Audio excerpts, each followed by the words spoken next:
Hello, everybody. Stacks here, also known as the Judgy DM, and welcome to the Fabled42, where we build community through friendship, gaming, and of course, chaos. You're watching the Fate of Ukodor premiere episode, which you can catch every Saturday at 6 p.m. Pacific from here on out. But other than that, we'll go over a couple of other things. But let's kind of see who we got here playing tonight. Just show who you are, who you're playing tonight, and where they can find you and things of that nature. We'll start with Brent. Hi. Whoops. I don't know what happened to my voice there. Hi, I am Brent D&D at Brent D&D on the socials. The Twitch and Instagram and all that good, Twitter and all that. And I am playing Fairban Longfoot here tonight. I'm a little monk, rabbit boy or rabbit man. And I will also, you'll meet me tomorrow at the Fables of Galia panel where I'll be introducing my character, Kaya, who is an Emerald Gemstone Dragonborn. And we will start that campaign on October 29th, Friday night at 6 p.m. Pacific time, I think. Yep. And yeah, and I'm here tonight to play little introduction for Fate of Ukodor. Diane. Hi, everyone. My name's Diane, behind all of this.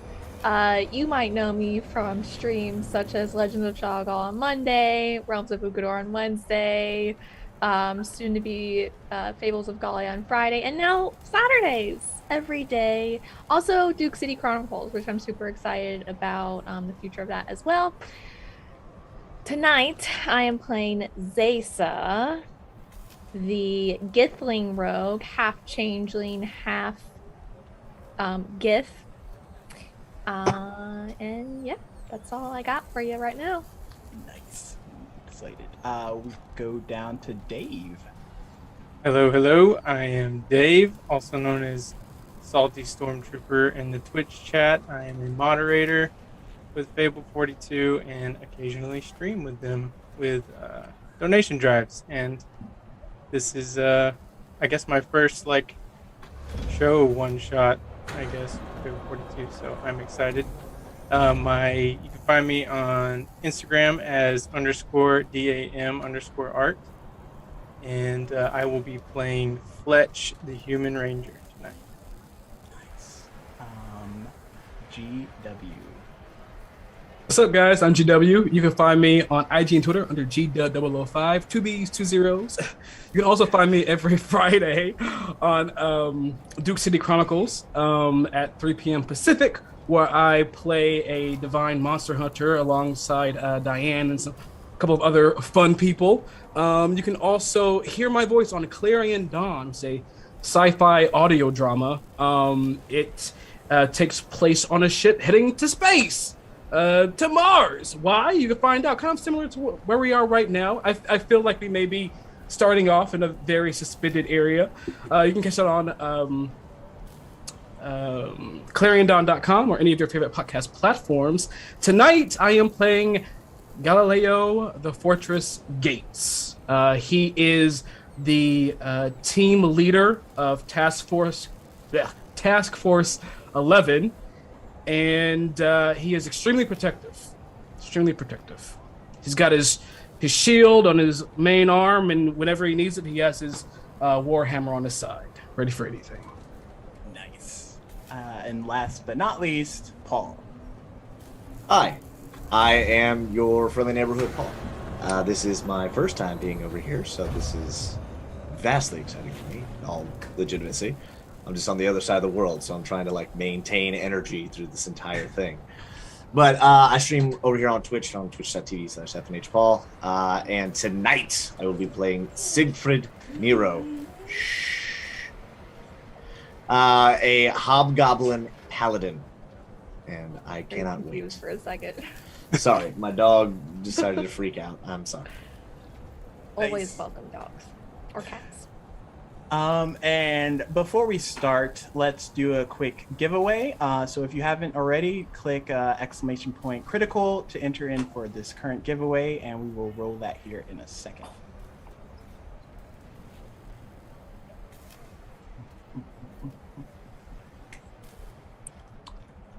Vav21 has won the giveaway. Congrats, Vav. All you have to do is join the Discord and contact Chris Solo and get him your information, and we can get that sent out to you. So without further ado, let's start the premiere episode of Fate of Ukodor. So we're going to do a little setting the scene. The year is 20 AU, and that stands for after Ukodor. Ukodor was a planet known to many for its vastness and all the different people that used to reside there. However, currently it is inhabitable, and it has been inhabitable for the past 20 years. And that is mostly because there's a particular crystal that is known throughout the land of Ukodor known as Rosaria. And these Rosari crystals are very prominent, but what's most important about all of it is their magic capabilities. And when Ukodor died, essentially, it's because all of the Rosari crystals were mined and removed from the planet, pretty much removing it of life and making it inhabitable for anybody to actually reside there anymore. Since then, there has been refugees and other camps that have taken up arms and transported these people who no longer have a planet to call their home and transport them to different other solar systems, as well as planets within the current solar system of Ukodor. One particular planet in question is one by the name of Taldean. Taldean is a planet similar to Ukodor. It has a lot of similar gods and goddesses. But what they found, the people of Taldean, when they brought over members from Ukodor, is they also brought along a lot of culture, a lot of things that members of Ukodor just kind of brought with them. Things like their lore, their calendar dates, their gods, deities that they worship. All of that kind of got centered into Taldean and just incorporated into their culture. So now it's part of Taldean culture. Because of this, we will pick up in the Lotus District, which is kind of nestled in one of the quadrants of Taldean known as I'm going to mess this up. Sorosian. There we go. When Sorosian, known mostly for being in Ukodor, came over to Taldean, they now are referred to as the Sorosian New Republic. Here, they kind of set up in the Sorosian area and made different districts, but what's most prominent is the Lotus District because of its intricate design and way to allow people from all parts of Taldean to come and share their cultures and things of that nature. To start the story off, we are going to have Galileo roll a con save at disadvantage. Oh man! Right off the bat. We out here. We live it.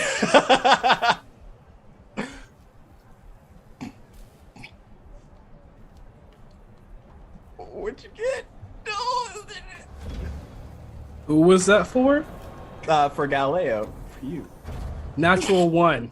No. GW. I rolled a 17 and I rolled a 17 and a 1. We're starting. Oh no! It's an entrance. So, Galileo, you appear in the Lotus District with a loud crackle. The energy in the air kind of dissipates and your body materializes kind of in thin air, and you hit the ground hard and you appear in this not rundown alley, but it's definitely an alleyway within the Lotus District. what you have in your hand is an empty capsule. Once contained a thing called liquid rosarium, which is basically a serum that arbiters, such as yourself, take to travel to and from different locations between present day and some other age that's not present day. However, because you had to get back here in somewhat of a rush because of things, you didn't let the contents within that capsule materialize within your body like it was supposed to, and you kind of rushed it and flung yourself back to present day Lotus District. Here, you are still in the area that you want, but because you didn't do it well enough, you're not where you need to be. So within the Lotus District is a place called Sundive Transit Station. It's basically a repurposed transportation rail line, essentially. They redesigned it, and there's different buildings and other importance that kind of give it a 24-hour clock, essentially. So depending on what time of day is, some part of the station's going to be open. Within it is the Sunrise Cafe, the Sunset Lounge, and the Twilight Tavern. You know these all are interworked and kind of run off of each other. They're all controlled by the same person within the Cerosian New Republic, a man by the name of Cavalor Raspin. He barely shows his face in the district, but you know who he is just by name alone. Anyways, that's not your main worry right now. It's trying to get to the Arbiter program area, which is located conveniently enough in one of these buildings. They all kind of section into one another and allow arbiters with a speakeasy code, essentially, to maneuver their way into a secret underground facility that once used to harbor all the trains and everything else, but now harbors this arbiter area that, for all intents and purposes, the local populace just doesn't know about. But you're in the Lotus District. What would you like to do? I look down at the vial.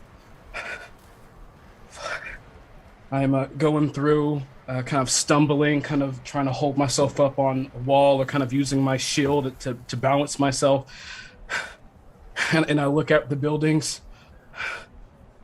Do I know which one of these speakeasies are the one that I need to go to? Roll a perception check to see if you can kind of figure out what time of day it is.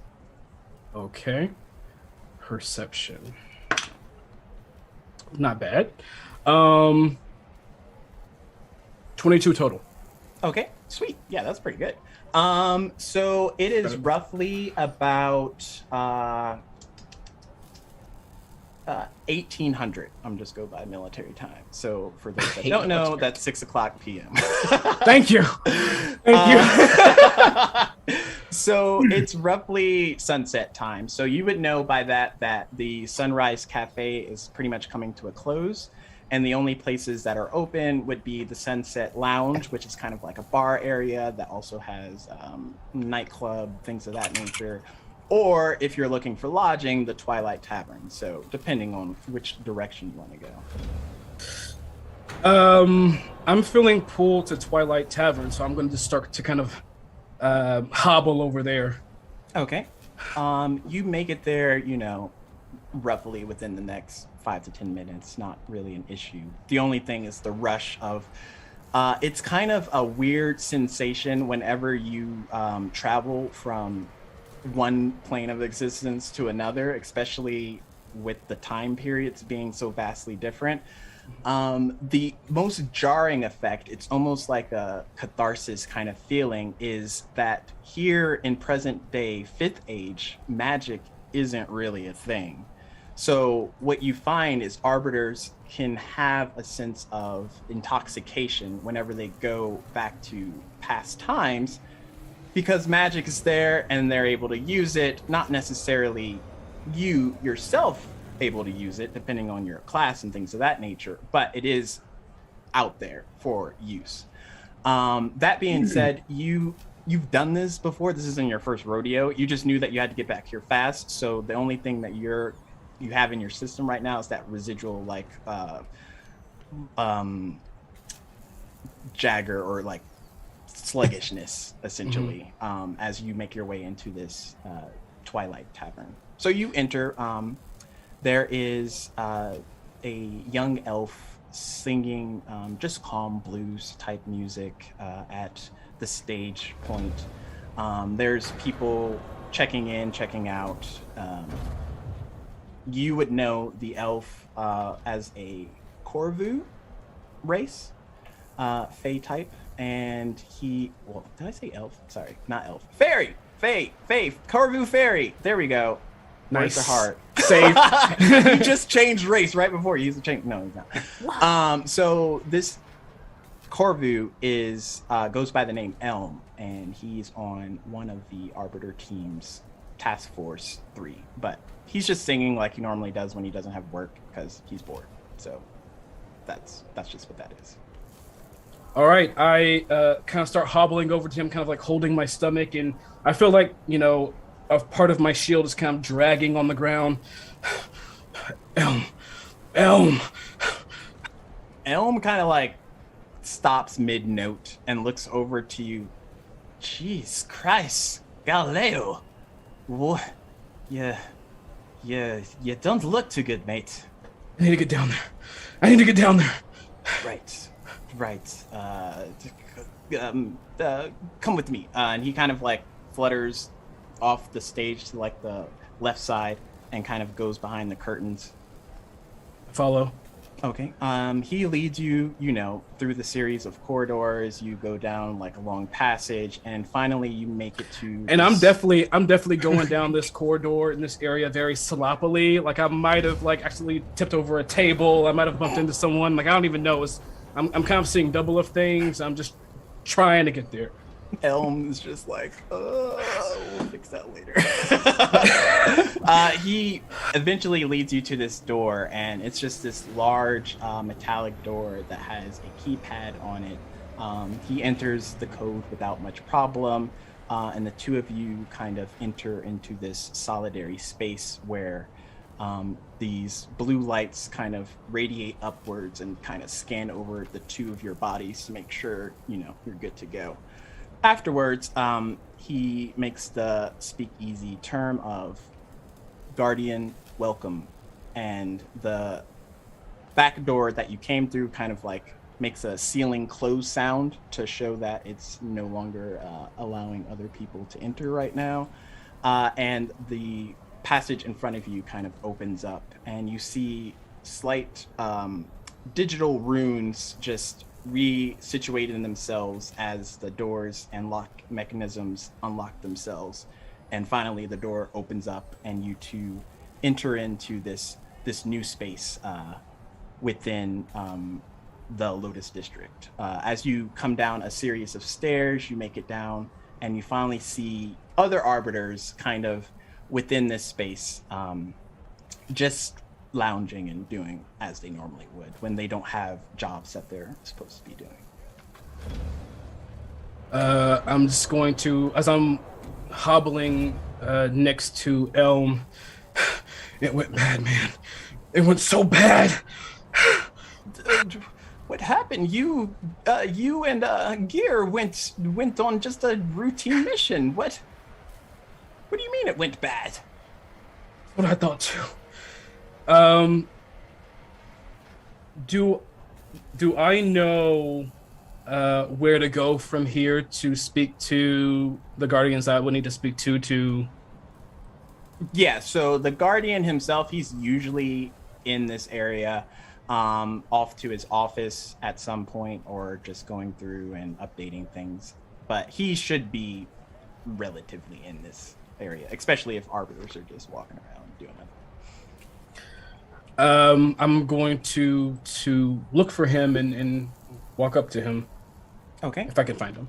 You find him without much trouble. He is looking down at a viewing area, and you would know this to be like the training facility that you arbiters kind of. You don't have access to your powers. However, you still need to like stay fit and ready for missions and things of that nature. And you look down into this training area, and you see two of your familiar cohorts. One by the name of Fletch and one by the name of Zesa, just practicing and maneuvering through various obstacles as they're trying to get from one location to the other across this smorgasbord of different things that are coming at them. And the Guardian is just watching and not saying anything. It's just watching.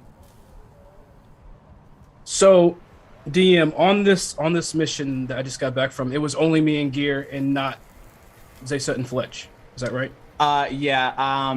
Originally it was gonna be Fletch, but Fletch is here, so Fletch is here. Cool. I'm just making sure. Making sure. Okay. Do I know the name of the Guardian that's watching them practice and going through their routine? So that's actually good question. Roll a history check. History.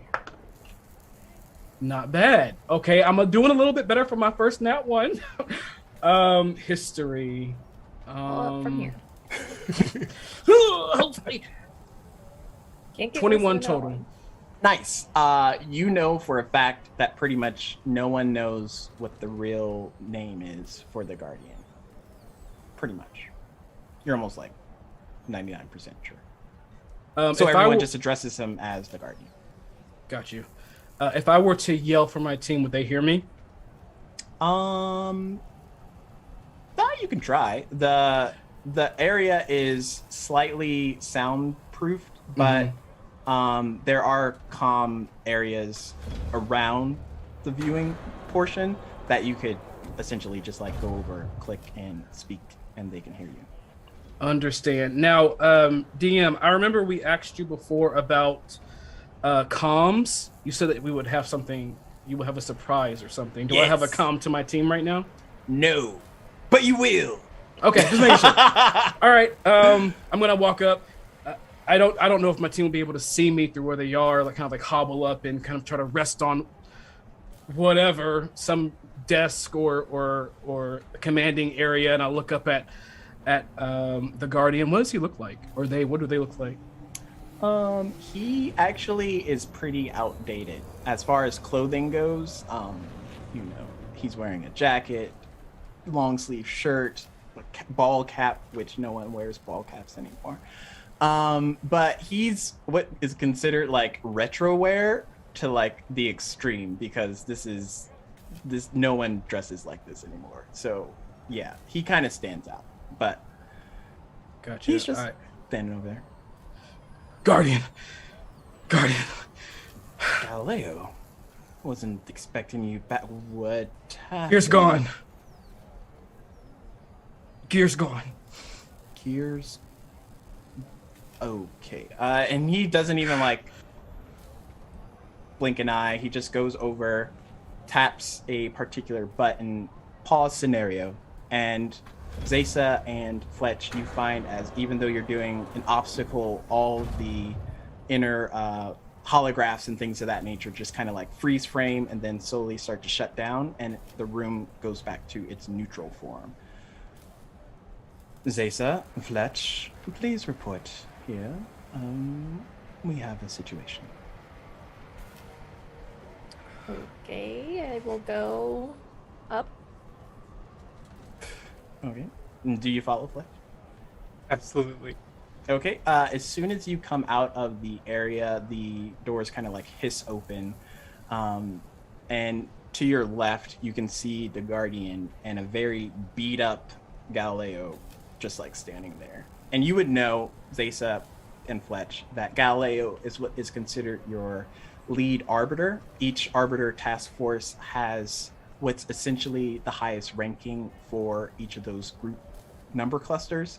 And for Task Force 11, Galileo's your guy. So your head arbiter looks like he just got ran over by a Mack truck, but I'll let y'all know.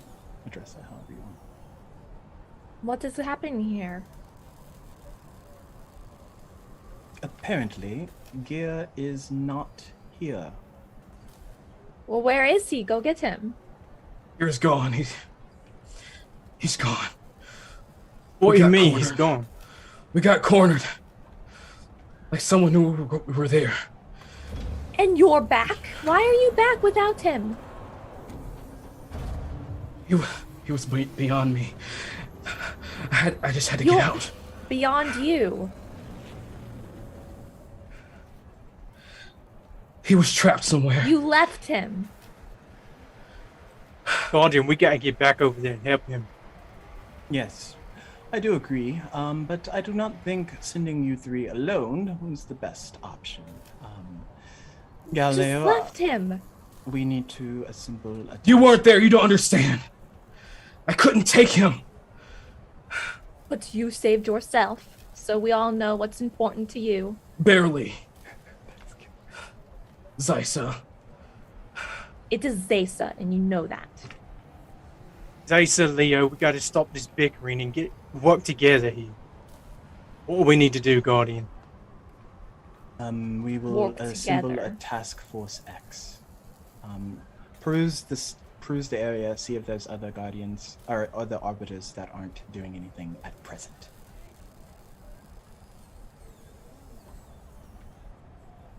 Galileo gets up, turns around, and just starts kind of dragging himself to the other arbiters where he saw them when he came in. Not you, Galileo. Come with me. We need to do our tests. And his team has seen him before. He's normally a very upbeat, positive, calculated kind of guy. And this is kind of like the first time that you've seen him kind of at a loss for words and just barely chugging along. And he's going to kind of turn. It's hard for him to make eye contact with his team, but he's just going to follow the Guardian.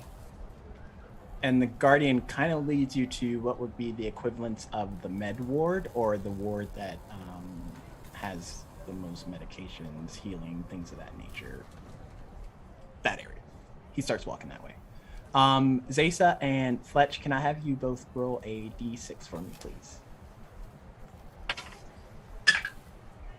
3. Two. Okay. Nice. So after that, perception checks.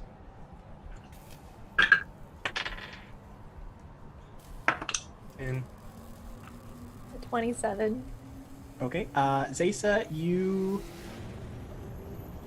just start going through the area and seeing if you can find anybody that is an arbiter, basically anybody that's in there right now. You come across Jossie, who is an ex-arbiter, which you would consider. She's more of a secretary at this point. She gathers intel, information, things of that nature, and forwards it to the Guardian. But basically, she no longer goes on missions. Being that as it may, you pass her and you see a certain rabbit-like entity not too far away from you. Hello, rabbit. Rabbit, you with the ears? Yes, hello. Are you busy? Rabbit. I'm You ready not a to work? rabbit. I'm not a rabbit. Well, you I'm a look like herring rabbit. gun. No. I see a rabbit. I call it the rabbit. What Yeah, should I fair call point, you? mate. Elf? You have elf ears. Is that what I should call you? Sure. Doesn't Okay. matter what I am. What do you need? I'm just leaving. I'm about to go on leave. I just finished my operational cycle. It's my downtime. Well, it is not your downtime anymore. We have a arbiter that needs our help. Who now? Gear. What happened to Gear? He was left. We have to go get him. How was he left? Who the fuck left him? That doesn't matter. How long ago did this happen? Moments. It just happened. Fine. Time is of the essence, so Well, look, we can answer all these Just keep questions all going. you want, but let's just get going, all right? Okay, let's go. I'll do whatever I need to for gear. We need somewhere else. He pulled my ass out of the fire several times. So as you two are conversing, Fletch, your eyes kind of like wander over and you see a certain hobgoblin off in the corner just smoking a cigar, even though the Guardian has told him multiple times do not light that miscreant device in this area at all. Oh, he'll be perfect. I'll be right back. Yo, Siggy. I'm guessing I know his name, or like... Yes. So for rank's sake, Farabin and Siegfried are both also lead arbiters in their own particular task force. Siegfried is lead for Task Force 3, and Farabin is Task Force 4. Yo, Siggy, somebody done fucked up again, man. I think we're gonna have to go fix it.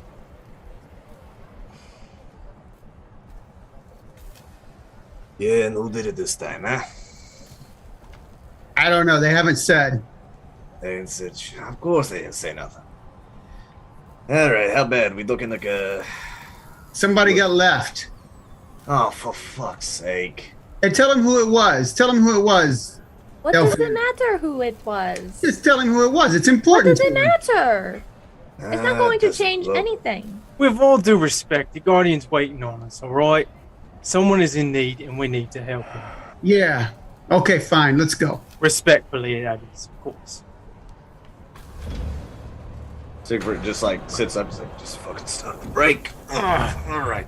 I was supposed to be going on leave. I just finished my cycle. Is that what Elm was running around here about? Yeah. For fuck's sake. All right. Yeah, let's go. So eventually You guys you can all explain are this on the way. starting Yeah. to head back to try and gather more information. Meanwhile, the Guardian has led you, Galileo, to the med ward. He's offered the chair for you to sit down. He's gathered a couple of vials. And basically, the way that he's allowed the Arbiter program to continue for as long as it has for these past 10 years, even though it's been 20 years since Ukodor, it's no longer a thing. Basically, by taking the antibodies from your blood or some other type of bodily fluid, things of that nature, he can reprocess it and allow you to go back in time with another dosage of the serum, essentially, in your grasp. So basically, there's like a time period, 24 hours, something of that nature, where the antibodies are the strongest. So usually right after a mission, arbiters come, debrief, get their antibodies taken care of, and then as it gets reprocessed, more serums are made. However, again, this isn't your first rodeo, so of course there's multiple serums out there of this liquid rosarium that's available, just in case the arbiter has to go right back into the field after they get back. So he's just doing due diligence to make sure he's gathering enough, and as he finishes the third vial, he caps them all and places them in kind of like a refrigerator system. So, Galileo, you know what my rule is on leaving arbiters behind. There was nothing to bring back. What do you mean there was nothing to bring back?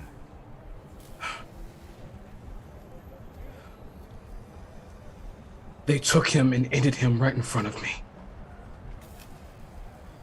If I would have went to try to regain anything, I wouldn't have come back either.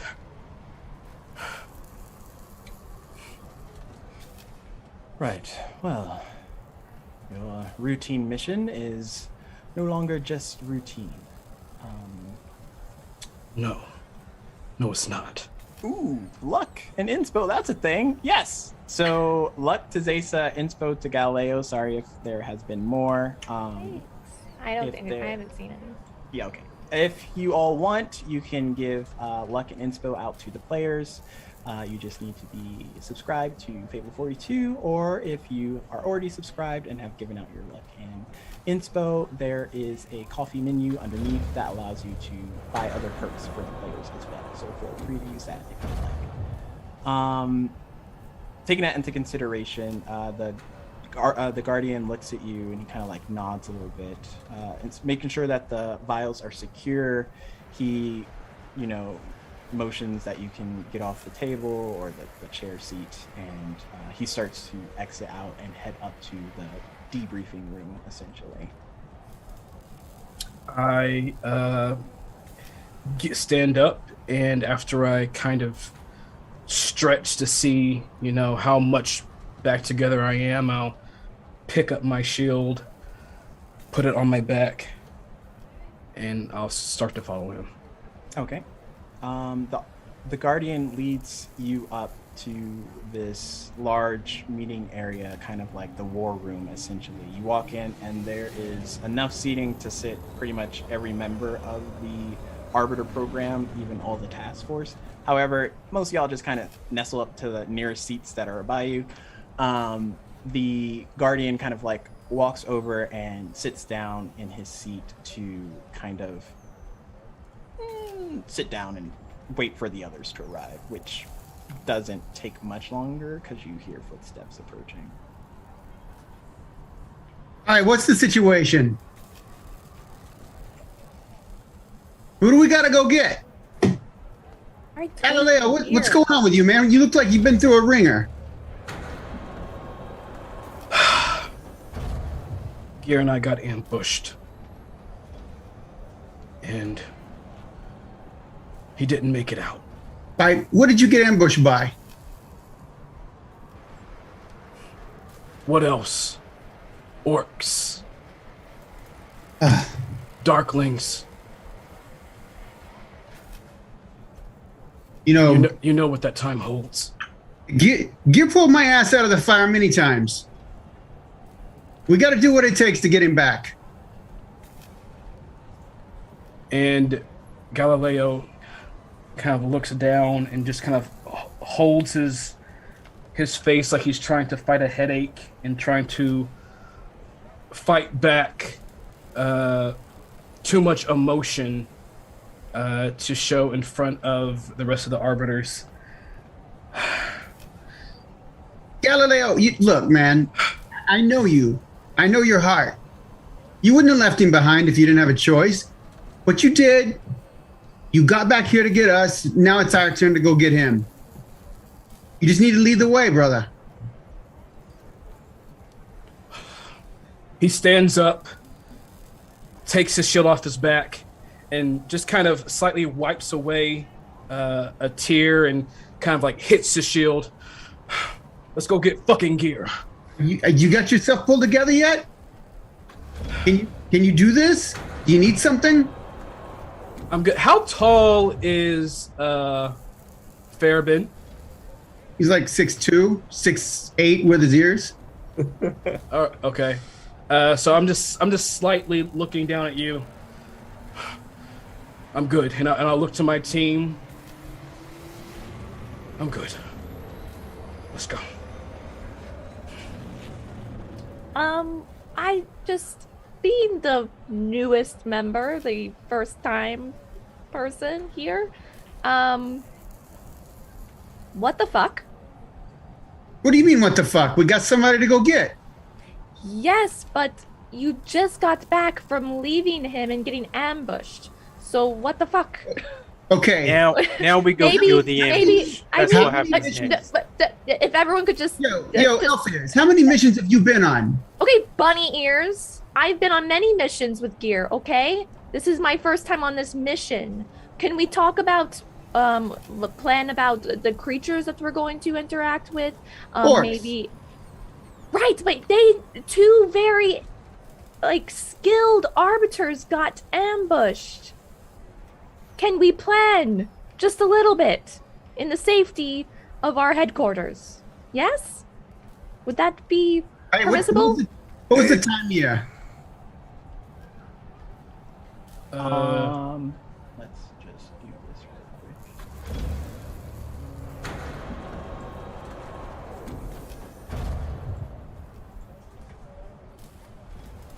It is, by convenient culture standpoint, it is the second month of Ukodor calendar.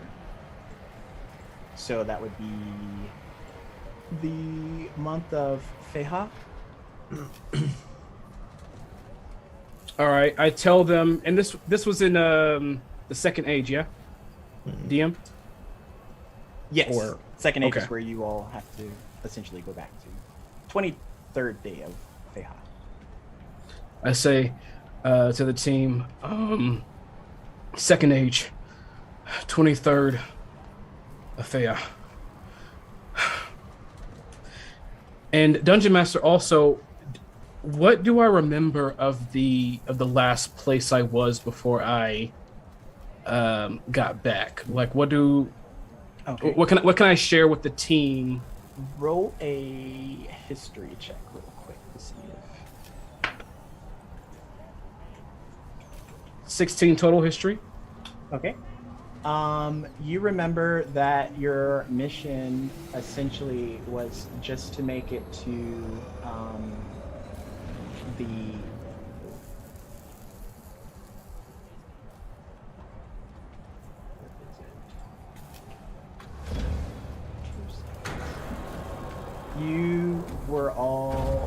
you and Gear were supposed to make your way to the Silent Forest and retrieve one particular artifact of some type of anomaly that was showing a ripple in that area.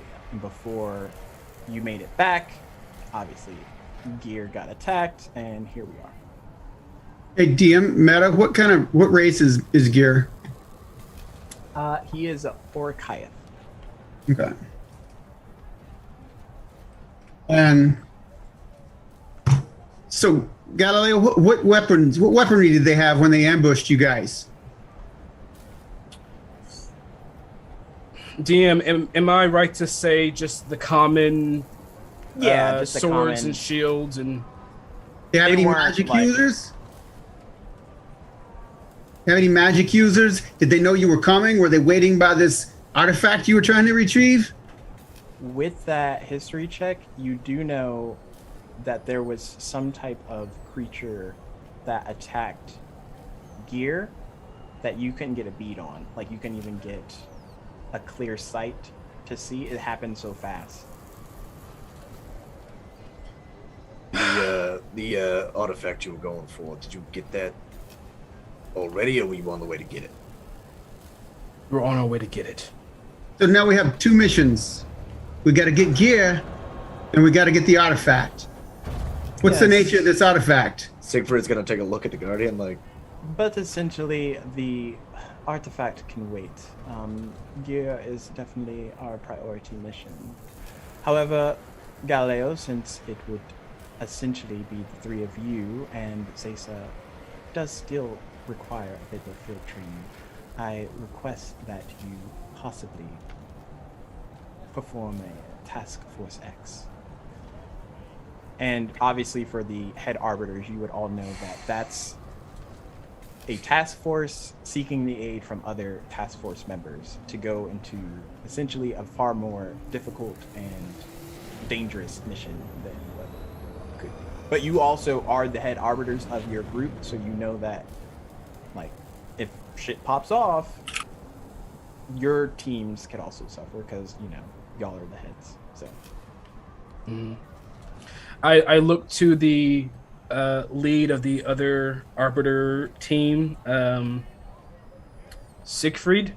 Is that right? yep. And I kind of, just give him a commander's nod. You with us, friend? Task Force X. Well, I didn't walk up here for my health. The rest of the Speaking clowns which, can hang out for a Mr. little bit. Nero, can you please put that out? He takes his thumb and flicks the cherry out, and then just sticks it, like, just right inside his breastplate. Sorry, I always seem to forget about that rule. And DM, would I know if Therabin is a lead too, or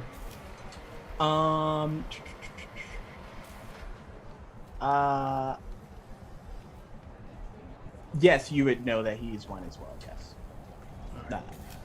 He essentially inherited after Jossie retired. She used to be the lead arbiter in their group, but because of a mission, she kind of backed down, and now Fairfin. I nod to them both, and I say, "Thank you for helping us return our team." Of course, I'm sure you guys would help us out if we needed it. Not that we ever need it, but yeah. First one's in the door. And I'll look to my team, give them a nod.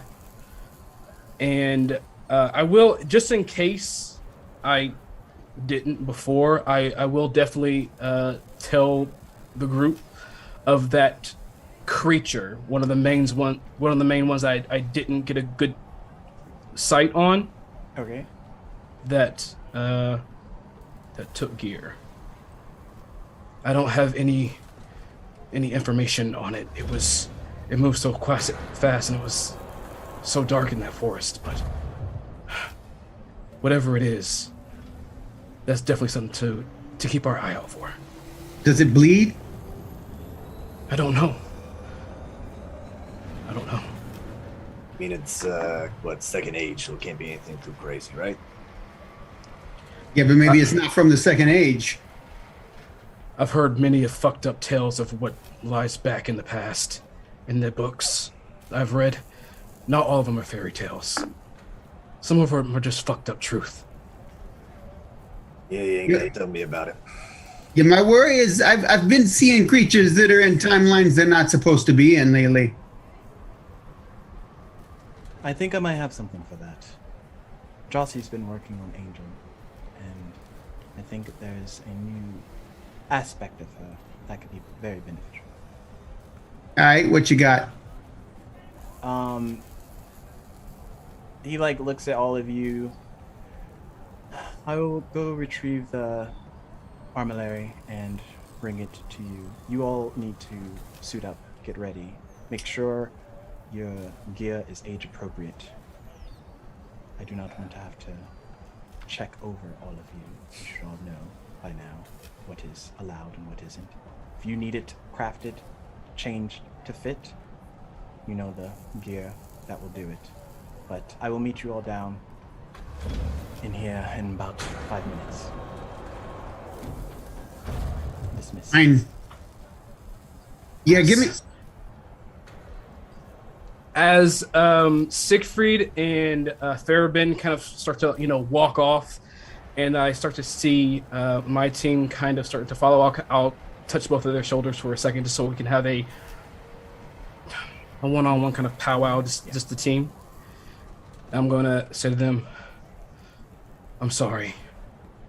I'm sorry that this happened. Oh, Leo, it's all right. We'll get through this. We'll get through it. And I'm going to look to Zaysa. Cool. I'm going to look down at her because she's very Teeny tiny. teeny tiny. I'm going to look to her. I'm going to say, I promise I'll do everything in my power to make sure that this is not a repeat of your last partner.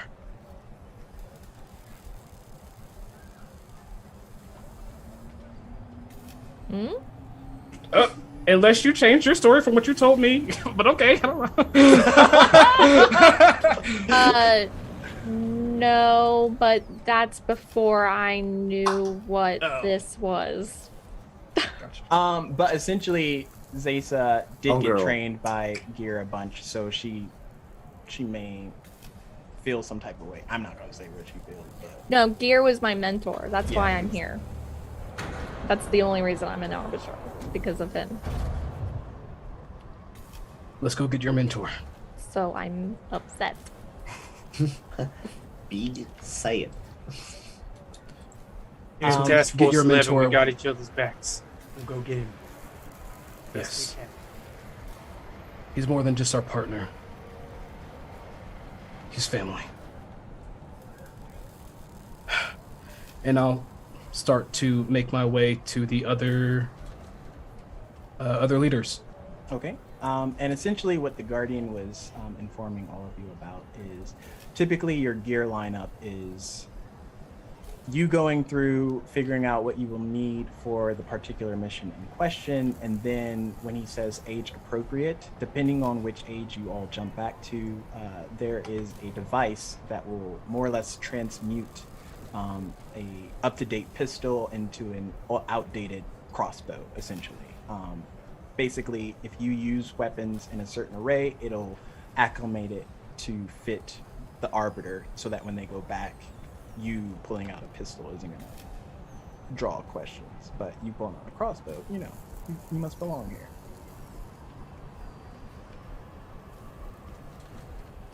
All right, I'm gonna step up to the plate, and I'm gonna put my shield and my. And this time it'll be like a super high tech, like cyber hammer or something. I'll put it in there. And immediately, the moment those two land on the device, you see like red X's start showing up on the screens, and it just shows the different check marks that you have to go through in order to clear it out, essentially. And once you get it all green and you click process, it runs it down a conveyor belt, and once it comes to the other end, it's pretty much good to go. All right, I take it, put it back on my back, put the hammer on my side, and I look to everyone else. Let's go. Who's next? All right, Glenda, let's do this. He'll pull out his pistol and put it down. I hate to see you look this way, but we gotta do it. Wood, like crossbow effect. It just. It's okay, baby. We'll be back soon. And he'll pull out like a little compact. I like to imagine like a Mass Effect sniper rifle that's compact, and then it comes out. Put that on there. Comes out. A longbow comes out. I think that's all I got. Nice. Don't have any weapons. Don't have any what? Oh wait. We were just training. I saw. Wait, hold on. What? Well, not any physical weapons. She's a weapon herself. She's one of those. Well, shit. All right. Well, You know- Siegfried goes up and puts his sword up there, which is pretty basic sword, just except on one edge it's just kind of essentially out like like a laser. It just comes out like a sword, and then he places a whip down that goes through that. The whip does get nothing changed to it. It is straight up a 2nd century whip. What, I'm a fan of the classics. Traps on, he's just kind of like rolls his shoulders a little bit. We're just gonna keep that under wraps for now.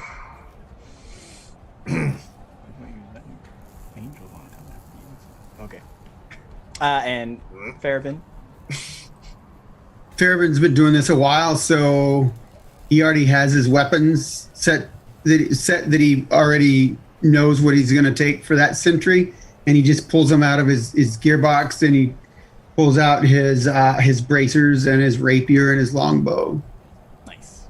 So you all are pretty much essentially equipped. Then you make your way down to, it's almost like a long row of different liquid, almost metallic, silvery type vials, which Galileo would know. It's the similar rosarium, liquid rosarium that you take in order to get back here. So every arbiter needs at least one of these on their person, or else they're stuck in whatever age, century they went back to.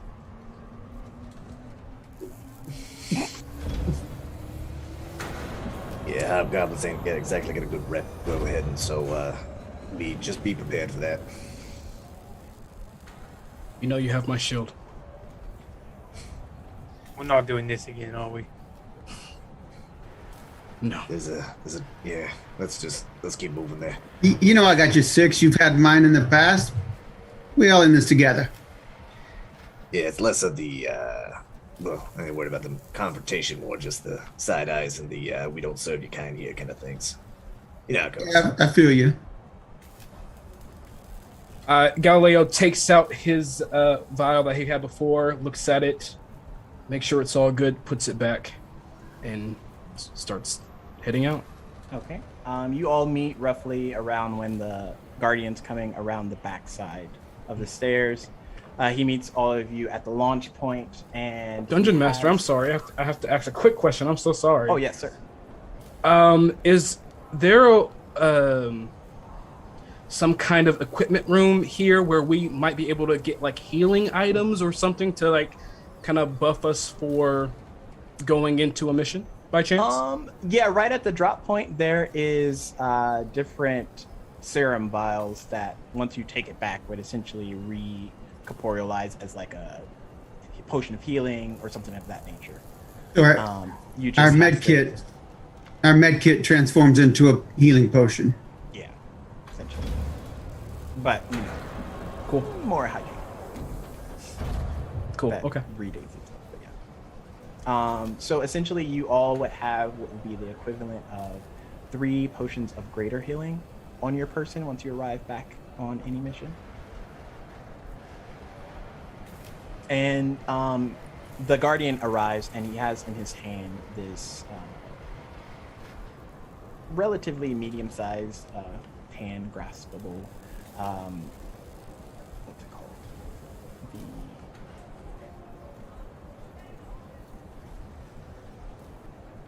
Hand graspable.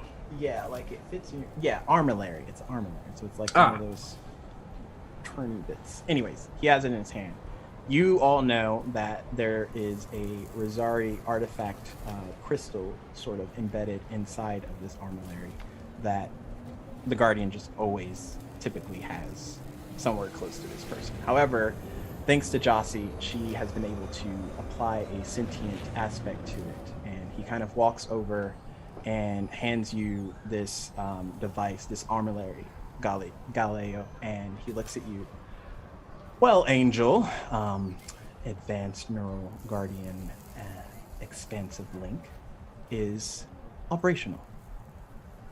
When you arrive back in the past, it will be infused with enough energy to allow you to communicate as well as do some other things. But sure. You got this. You got this, Galileo. You taking that? I got it. All right. Thank you. We'll follow your lead, man.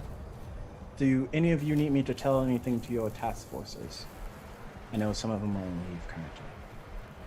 My guys are going on leave. We just finished our upcycle. We're good. Okay. And you, Siegfried?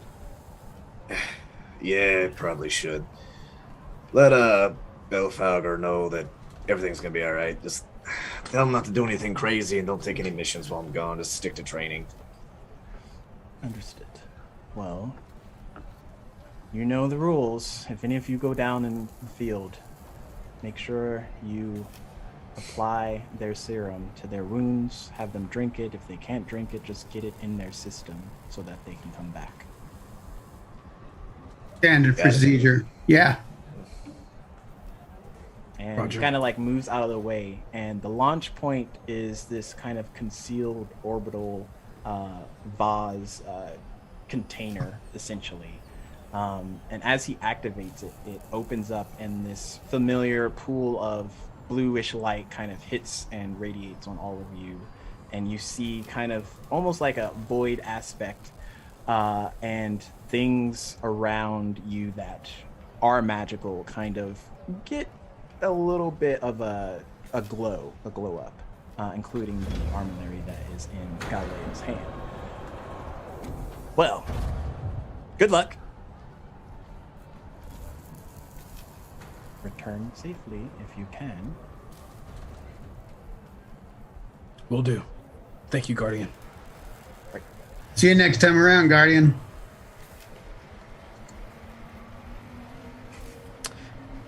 And just walks through. He's like, no, I'm not. I'm not giving like, some corny line like, "See you in a minute." Like, no. Oh no. You said it though. You already said it. You just said it. You said it. I wanted to, but I was like, no, we've already had 2. I can't do a third. We can't do a third. So do you all go through this vortex essentially? As we're walking through, I'm gonna look over at Zace and I'm gonna say, you know, right, and I'm walking through at the same time. I'm gonna look over at her and I'm gonna say, you know, hey, maybe we got off on the wrong foot. I'm sorry about that. I heard him call your name Zaysa. Is that right? You know, we got to work together here. And I just wanted to apologize for being so abrasive a few minutes ago. All right, you know, I got your back when you need it. I hope you got mine. We all count on each other out here. You've been on enough missions to know that. I know. I'm just letting all of you talk. All right. Something got me there. I don't know what's going on with it. What? Yes. Yeah, Luck and cracked info up my to voice. Zaysa. I didn't hear him. Luck and info to Zaysa. Sorry. Thank you. I didn't hear you, Brent. Okay. I was saying my voice cracked there for a minute. I don't know what happened to it. Right, Get a little choked up. I don't normally get this emotional. right before Galileo walks through this warp, he hears his name and looks back at Fletch. But Leo, before we go through that, I just want to check with you. You doing all right? Could be better, but I'm all right. Cooler heads prevail, right? That's right. You're supposed to be keeping us all together, not the other way around. We got your back. I hold out my fist to him. Let's go. I turn around and I walk through the warp. I follow behind. Okay. As you all enter into this warp hole vortex, it closes behind you, and you feel a tingle kind of radiate over your entire body. It starts out slow, but It never gets old. the farther you go back in time, the more it kind of like becomes this like numbing tingle by the time you get close to the edge, essentially. And towards the end, everything kind of like pools, and it's almost as if time is slowing for you, but that propel forward that you feel kind of like slows down, and you essentially arrive back in the second age as you do. But I need everyone to make a dex save. A dex save.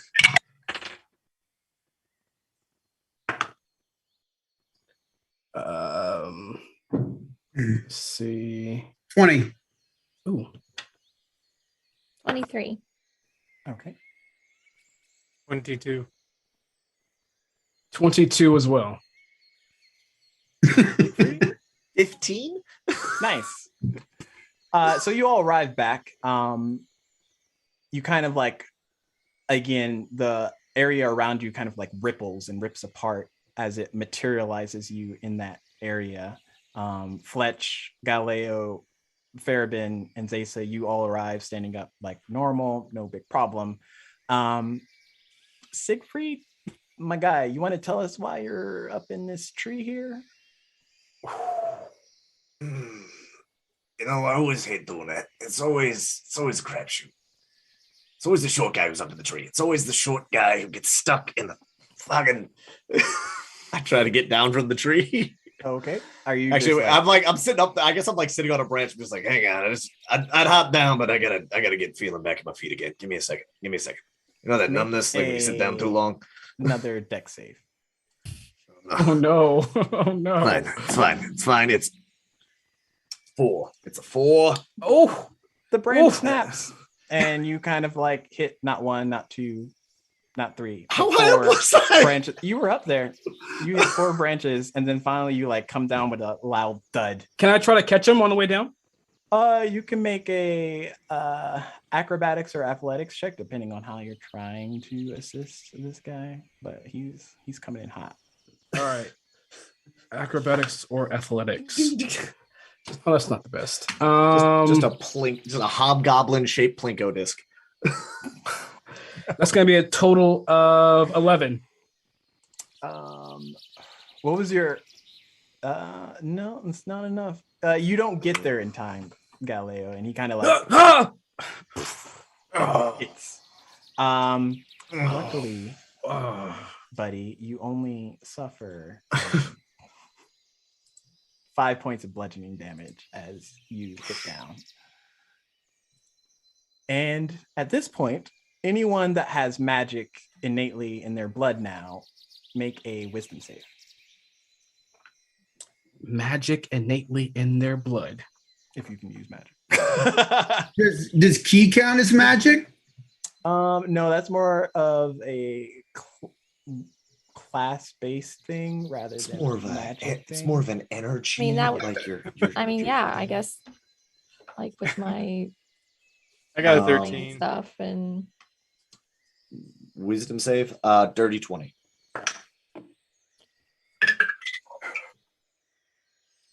Wisdom save comes to a 16. 18. Okay. Actually, yeah, with the key points, Farabin, what'd you roll? Because this would essentially be something you don't have in the 5th age, so I just need to check. Wisdom? Yeah. 20. Okay. Anyone that rolled below a 10, which I don't think anybody did. Okay. Essentially, whenever you arrive back in the past, you get what is considered to be a Rosari overdose. Basically, your body's now fully aware that there's magic present in the world, and it can be kind of like an intoxicating feeling, but you all kind of subside it, maintain yourselves, and nothing happens. What would you all like to do? I would like to stand up. You were just Come looking Galileo. for high ground, right? Yeah. Just give me a sec. It's more the shame than the actual like falling pain right now. He'll be all Oh, right. He'll be all right. I hate the vortex. I hate it so much. It's never. I swear that. Yeah. He sits up. Farabin. Yeah, Galileo. So, how far are we from where he was abducted, where the ambush took place? DM. Make a perception check.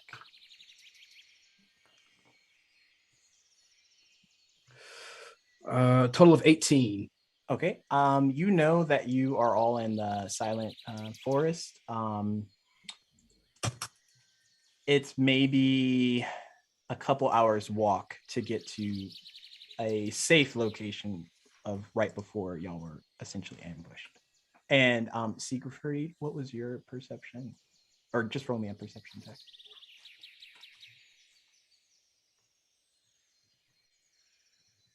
Pardon me as I go away. That was it's a 6. Nice. Your cigar is snapped into. Siegfried, that's why you shouldn't smoke. We've told you. Yeah, that's why I gave up. Oh, yeah, I should quit smoking. I should, just let whatever else is gonna kill me. That's Your fine. body's that's a fine. temple. My body's a temple. It's all 5'3" and he's a temple. Yeah. Well, you know what? I wanna make a nice ambiance on the inside of that temple. Nice incense, and it just happens to smell like tobacco and minding my own business. Maybe you should try it sometime. Siggy, I don't give a damn if you smoke or not, but I got tired of hearing everybody yell at me about it. So I started chewing on toothpicks, and it seems to help. It's not the same, but it seems to help. Yeah. Fine. You want a toothpick? I would fucking love a toothpick, honestly. Here you go, brother. Thank you.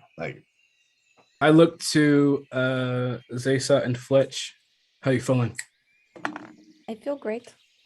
It's always an interesting feeling, but I'm doing all right. It's giant because he's a hobgoblin.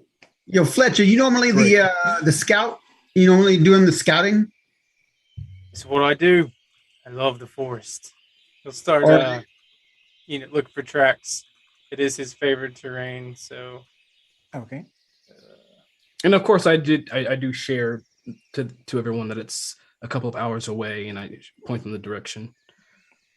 But I still, Fletch may find something, so All right, Fletch, I'll you wait for him. lead the way. I'm gonna bring up the rear. I got the 6. Okay, roll a survival check with advantage for me, Fletch. That was a natural 1. Okay, I got 16. Throw it away. Just throw the Nice. dice away. Oh wait, it's double that. So like, okay, 26. Okay. That. Oh. Because it was my favorite terrain. Oh yeah, this is true. Nice. So you're able to pick up on the trail, kind of between the animal life and then just recent pass-bys of footprints being relatively fresh, considering Galileo was here not too long ago. You're able to pick up on where you believe y'all need to head. The other thing that you all are kind of aware of is time is more or less linear. So when you are leaving from the future, you more or less return to an earlier state, but that same time date. So if you stayed in the real time and you stayed there for 2 weeks and tried to go back, you would be 2 weeks ahead of wherever it was that you. Okay. But that being said, you can also wait another year and kind of go back to an exact date if you want to try and. It gives the world time to fix the ripples that y'all are making over consistent periods, but time's linear. Interesting concept. My natural explorer says that if I'm tracking, I'll know exact number and sizes of what I'm tracking. So I just want to make note of that as we're going. There are roughly 5 sets of orc-like prints, and they're not like Oricaiath, you know what those are, but just like orc. And then there is a nature check that I need you to make.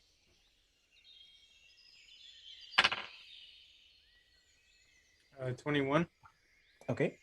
There is remnants, not actual tracks or anything of that nature, but every once in a while you'll see a tree that has just a slight bit of decay on it. Like the moss might be dead in just this one area, but there's moss growing all over in a certain area. But just small traces, not anything massive.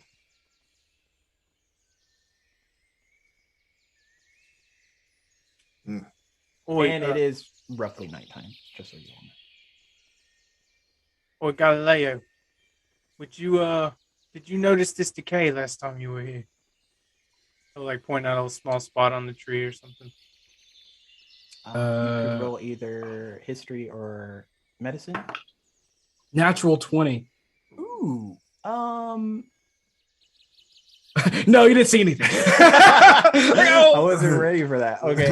You didn't see shit. You and Gear kind of saw something, not to this trace worthy of an extent, but you did see small area further along head, obviously, that was somewhat decayed, but it didn't really, you just thought it was mildew or dead patches in this particular part of the forest. You didn't put any noteworthy demand towards it, so you did see it, you just didn't pick up on your radar.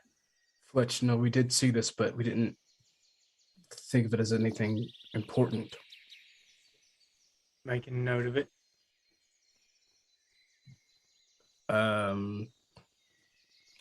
You have more prowess in this area. What do you think that could be? Would it remind me of like the decay of like Ukodor or anything like that? No. With your nature check, I'll go with it. Kind of, it's like it's on the tip of your tongue. Something like you've come across it, but not actually physically come across it before. You might have like read something about it. It's just not really standing out right away. You can make a history check to try and jog your memory. But Would I be able to cast Divine Sense to see if it is celestial, fiend, or undead? Possibly that you caused can. it. I'd like to do that. As they're standing around looking at, I'm just like, not over their shoulder, but more off to the side because I can't really look over people's shoulders. Just like off to the side, like just munching on this fucking toothpick. Like, yeah. What was your score? 13. Okay. You remember reading a report about a corpse flower that kind of had this similar texture or appearance about it. Well, I can't really put my finger on it, but a corpse flower comes to mind, but I don't really know what it does.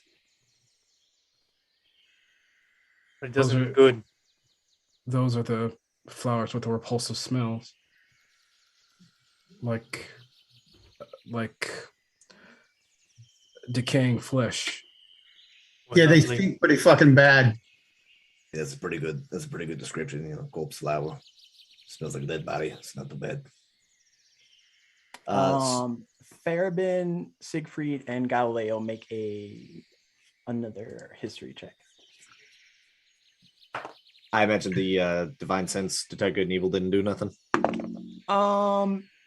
No, it doesn't seem to be giving off a whiff in that direction. I got a unnatural 20.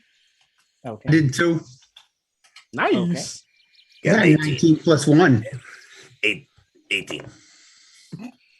Yeah, you all remember one distinct report, a very crucial event in task force history about corpse flowers, namely the event where a member on task force 4 was killed in the line of duty.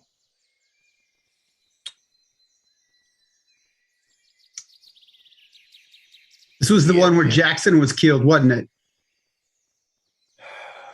Fuck, yeah, I think it was. Fuck. Be on guard. All right. Yeah, it's fine. Nothing to worry about. Just head on a swivel, all that. Okay, so I'm gonna redub a little. Does it sense aberrations? Celestial fiend, undead within 60 feet.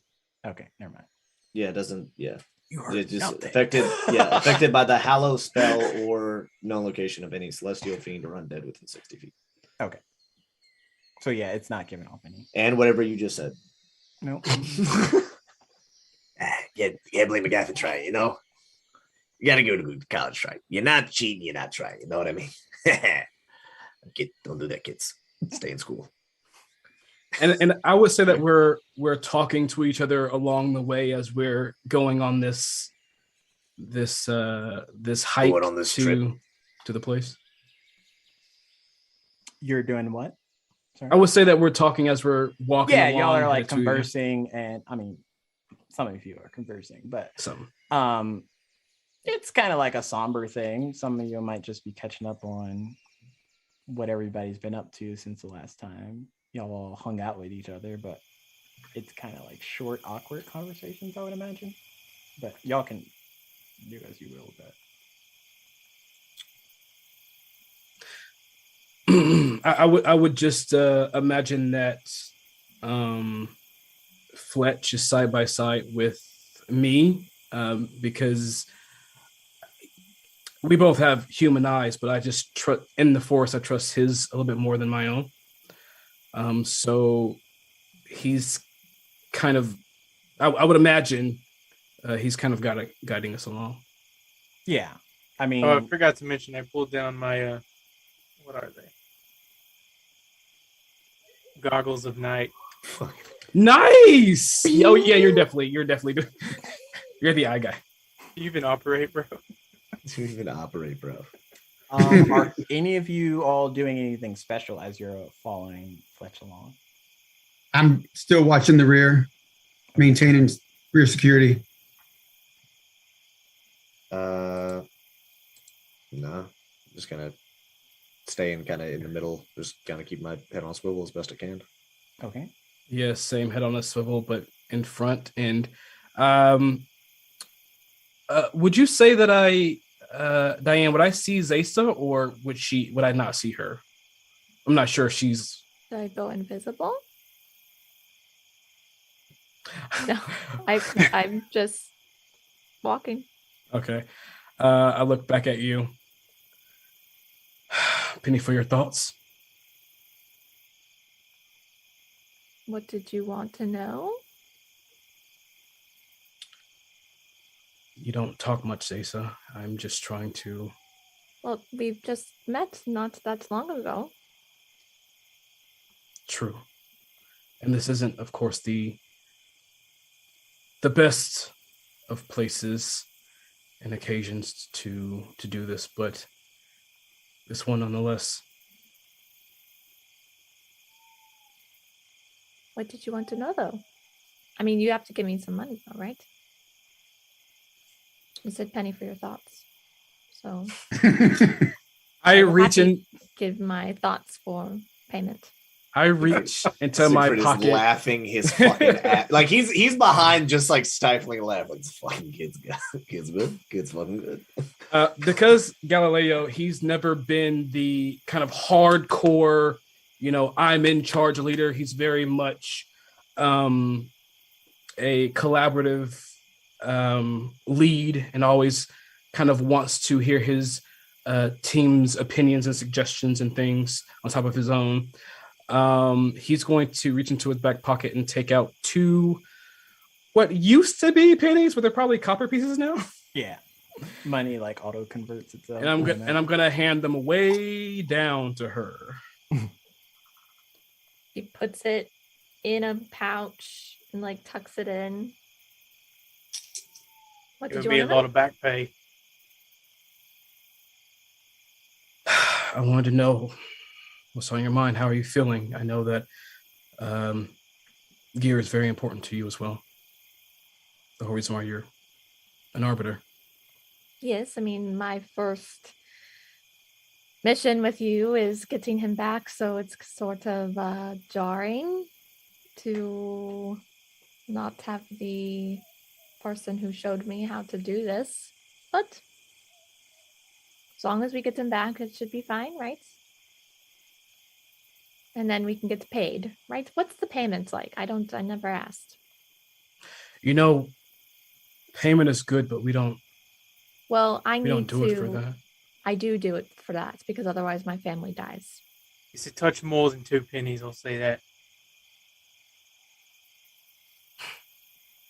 I reach down into my pocket and I'll take out 1 more penny and give it to her. Thank you. She does the same thing.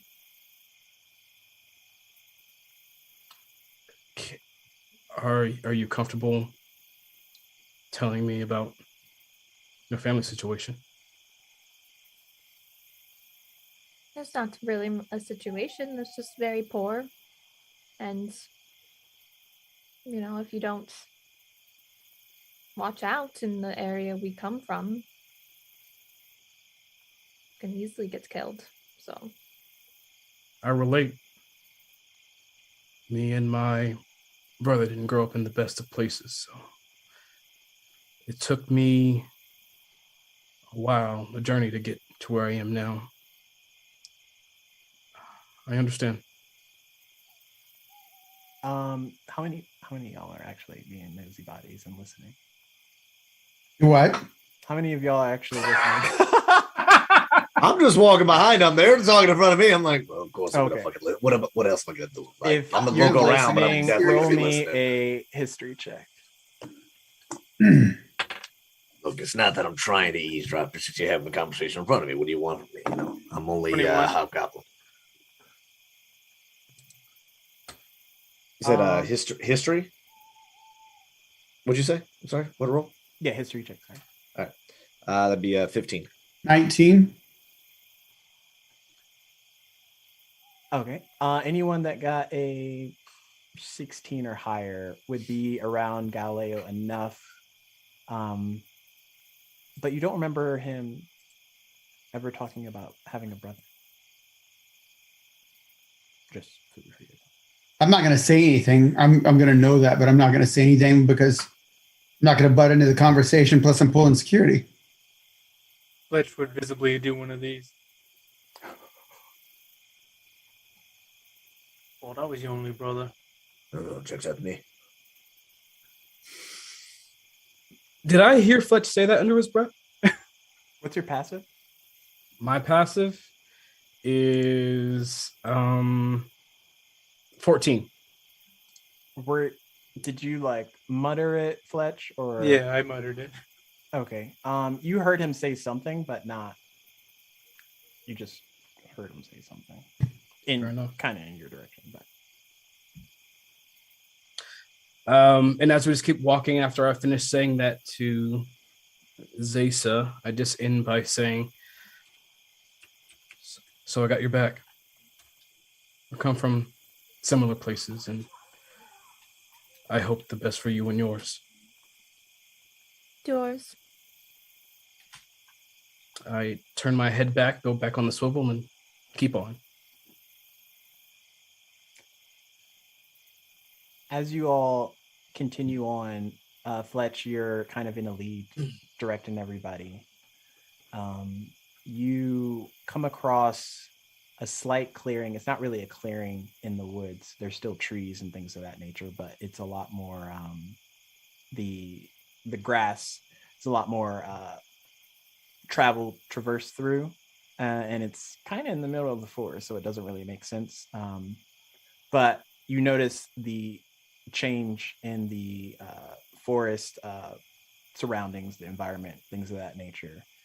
And off ahead, you notice something out the corner of your eye, something that if you're in the forest, it stands out because it doesn't belong there.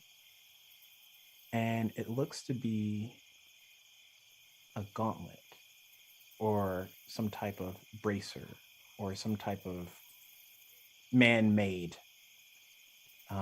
clothing up in about 50, 60 feet out in front of you.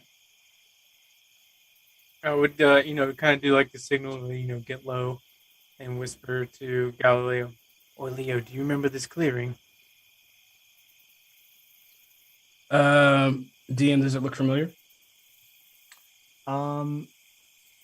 This looks like y'all are still about maybe an hour and a half from where you were attacked, you and Gear, but this looks like the area close to where you set up camp the night before.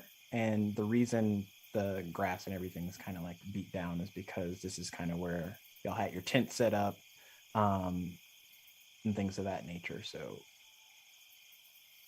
I would point out, or sorry, go ahead. I was just gonna say I share that with everyone. I would point to the gauntlet. Does that look familiar? I walk up to it cautiously, looking for traps. As you do, there's a bit of blood on it, which catches your attention first. But as you pick it up and kind of like turn it in your hand and look at the structure of it, you realize it's a piece of Gear's equipment. Here's Gear. And with that, we're going to take our first break. Before we take our break, though, we are going to do our giveaway. So, ! Critical. Who got it? Dysfamist. You have won. Dysfamist. Join our Discord. Contact Chris Solo. Give him the info. Why'd you do that all creepy like? Yes. The info. When I find it, I need you to give it to. But yes, join the Discord, contact Chris Solo, and we can get you that sent out. Make sure you enter ! Critical again, because we will be giving out another giveaway, and we will be back here shortly after this short break. Do not go anywhere. It's just getting spicy.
everybody, and welcome back to the exciting second part of the prequel for Fate of Ukodor. Thank you, first and foremost, Awful Stupid RPG, for the raid. We appreciate all of you. You all are tuning into a premiere of a show that's been in the works for like months, and it's amazing, and we love it because it's so cool. Anyways, let's give those giveaways. Who are we giving it to? Oh, Ashley making has won the giveaway. I'm so jealous. Congrats, though. Ashley, you got dice, girl. You gotta bring them to the next week. I think it was the shirt. Oh, the shirt. You got the shirt. Yes. So Ashley just hit up Chris after this, and he will get that shipped out to you. So let's pick up where we left off. You all were traversing through the Silent Forest, kind of making your way back to the missing Task Force 11 arbiter by the name of Gear. And you made it to where Galileo and Gear had set up camp the night before. And you came across some of Gear's gear. What would you like to do? I'll show the gauntlet to the team with the blood. This is Gears. Is the blood his? I'm guessing. I'm gonna look to Fletch. I get blood, other people's blood on me, so I don't, it could be other person's blood. Yeah, but that's not exactly a great sign. Fletch, can you possibly look around this area? And he just points to the area where, Fletch found the gauntlet. Yeah, I would like to see if there were tracks going back, like maybe they were backtracked, because this isn't where it happened, is it? No, not from what Galileo said. Essentially, you have like an hour and a half more of traveling at least.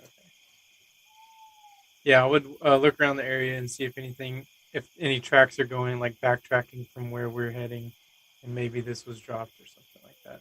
I'm looking for additional signs of an ambush.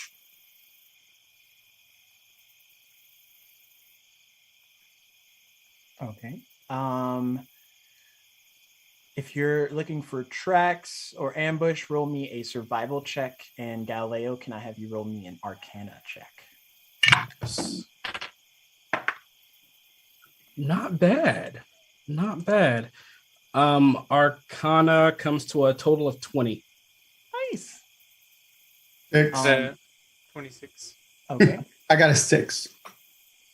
17. My dice 17 have on the ambush looking around. Okay. You all are looking for traps, things of that nature, the typical stuff that you would as arbiters. You don't come across anything of note. The only thing that kind of gives a bit of worry is there are a bit of blood traces you find, Fletch, that lead back to here, but the trail kind of goes cold. It's almost as if something came back here and then it just disappeared. So you're not sure exactly on that. With the Arcana check, Galileo, however, you feel a hum coming off of your person, and it's radiating from Angel. Pick it out and hold it. As you do that, the gears kind of like swirl around for the armillary, and it kind of raises a little bit, hovering in your palm. Greetings, Galileo. The fortress gates. May I be of assistance? And you hear this in your mind. Oh. I'll speak out loud. Connect us all on comms. I can possibly do that. I do, however, need some assistance from you. Yes. So from there, if you are trying to establish a telepathic link, you can do up to twice your proficiency bonus. So whatever your proficiency bonus is currently, you can blink that many people twice. Okay. I believe at level 3, my proficiency bonus is 2. So you can get 4. 4. Surprisingly enough, you're in a 5-person party. Hey! Oh, What a coinkydink! Well, would you looky here? So you do that, and there's like a slight hum that radiates out from Angel, and this Arcana pulse kind of hits into all of you in the area, and you feel the ones that it's kind of wanting to permeate towards you. Like, do you want to establish a link with these? And Angel's just more or less waiting for the go ahead before actually implementing the link. I confirm. Okay. As you do, you all feel this kind of like jarring pulse hit into your mind, and it subsides really quickly, but it's weird. It's almost like you're tapped into something else. And as you think whatever your thoughts are, you feel them kind of like floating off, not so much retained within your mind like normal thoughts should be. No, I do telepathic links Ooh. all the time. So I'm pretty. Yeah, that's pretty normal for. I'm just like, okay. Now, Super Galileo, shakes- can I shakes have his- you roll okay. a d6 to determine how long this link will last? Come on. Give me something good. 1 hour or 1. I rolled a 1. Yep, that's 1 hour. So for the next hour, it would seem I'd be able to establish this link for the next hour, sir. Is that all right? I'm gonna look. Yes, it's fine. I'm gonna look to the team. Can you hear Angel? Yeah, we hear it. All right. Angel, what else can you do? I can offer some minor healing abilities as well as reconnaissance. I also have been recently upgraded with various enhancements and other properties, should you wish to know what those are. Yes. The fortress. My angelic properties radiate throughout my entire system so long that I am maintained for the individual. One of them is angelic enhancements. It allows a particular bonus for attack and damage rolls for a limited amount of time. Would you like to establish this link? Before I confirm, how long would this last? This link is a default property. So long as you remain linked to myself, you shall have it. I confirm. Which weapon would you like to enhance? Shield. Understood. And you hear kind of like a dim pulse radiate, and it has been accomplished. How many of these can you do? I can only enhance the properties of the individual in question. However, I can provide telepathic links to those within your party for a limited amount of time. Understood. Thank you. Actually, it pings in Galileo's mind that she said reconnaissance. Fletch shared with us that he saw the blood come from somewhere and end right where the gauntlet was, and just kind of like the creature or whatever just kind of disappeared. And he would say,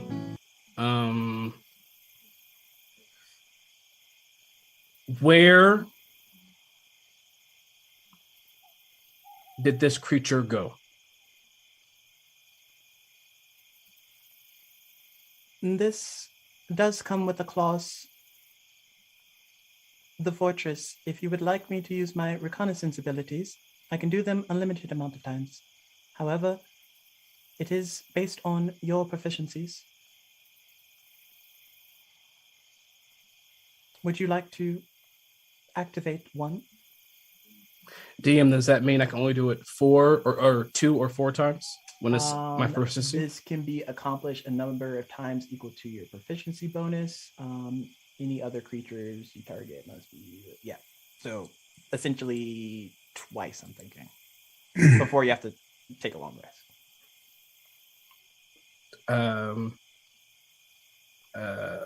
Decline. Understood. Gotta All roll right. 2d6 to ask that question. So what? Oh. All right. Fletch, did you find anything in that area? Aside from the blood traces, Fletch, the only thing that's a solid is following the trail that you have been so far, leading towards further into the forest. Well, you know the blood trail stops here, so the only trail I have is the one we've been following. All right then. Anything more before we continue on, Siegfried, Farabin? Ready to move out. DM, you said it was night when we landed, essentially, right? Yeah. So we're kind of marching through like the dead of night. Mm-hmm. Before we do head out, I will, because this was the campsite that me and Gear were at, but we emptied all that out when we moved on, right? So it's just okay. It's just make like sure. blank. So did he leave this when y'all moved out by accident, or was this No. dropped here later? This much later. This was not where we got attacked. So where we're headed is where you got attacked. Yes. And if his bracer was dropped here, that I don't means know. it's been moved. Yes. I would assume. Unless this is bait for some reason. Well, I mean, yeah, I'm inclined to go along with old Longfoot there. Before we move out, search the area. And I'll start to. I want to try. How do I want to word this? I want to see if I can see anything hidden by chance. Like, he made a very good point. Like, I'm going to look to see if we're being watched or something. Okay. So I'll leave it up to the individuals, but depending on what you're trying to do, you can either roll a perception check or a survival check. Depending on if you're trying to find more clues, you could also do an investigation check. One investigation. 20. On Ooh. which check? Farabin, which check was that? 24? It was to make sure, I was looking around us to make sure we That tried to essentially figure out if we y'all were are being tr- watched. Okay. All right. For my perception, I got a 23. Okay. And what are you trying to do necessarily? Same thing, just seeing if. Yeah, check the perimeter, seeing if anyone's watching us, if anyone's like hiding. Okay. I got a 22 on investigation. Okay. Anyone else? I was going to check up in the trees if there are like surrounding trees, like broken Alright. branches or anything like that. Perception or nature? You could do either nature or perception, whichever. 18. Okay. So starting from the top, Farabin, you trying to see if anyone's like watching y'all. You look out. How far do you have like night vision by any chance? Not naturally, no. Okay. But I have really good ears. Yeah, you do. Okay. You said you rolled perception. Yeah, of 20. Okay. With that, you don't see anything, but you hear kind of off in the distance movement. It could be like deer or something of that nature, but you know it is getting dark. So usually animals of that nature have found some place to settle down for the night and essentially aren't going to be maneuvering through unless it's a pack of them or something of that nature. So you do hear movement off, oddly enough, in the direction that you all were still needing to go. So ahead of us. Yes. From there, Galileo, you expand the search just a little, taking in the clues that everything into consideration at present, and you happen to see something that, to somebody that hadn't been to the forest yet, wouldn't really be a trigger, but it just happens to be like you look in a direction that you definitely looked a night prior, and there is a kind of like notch in this tree that wasn't there 24 hours ago minimum.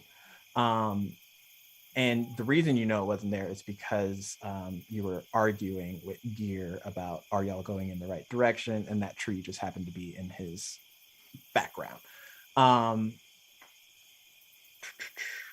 Siegfried, what did you say you were checking? I was just kind of investigating. Like the blood spot has already kind of been looked at. I was more investigating like in front of us, like following down that path a bit more. Okay. Do you have any skill sets, tools, or? I mean, I got dark vision. As far as tools are concerned, no. Look, I can see in the dark. I'm real good at hitting shit. I got a whip. Yeah, that's about all I got right now. I don't have any like tool sets or anything like that. Okay. What did you roll? 22. Okay. You just see another patch of that corrupted grass-like area off in the distance.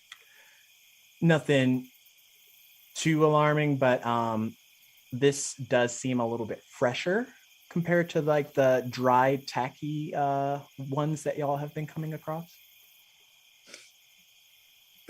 And Fletch, with yours, as you look up in the trees, do you have dark vision with the goggles? Okay.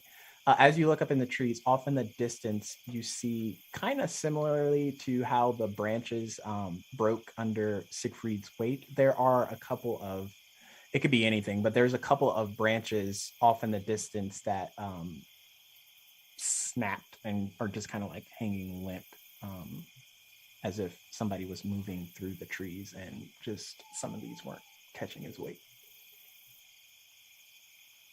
But other than that, the scene's just whatever you all kind of assessed prior to.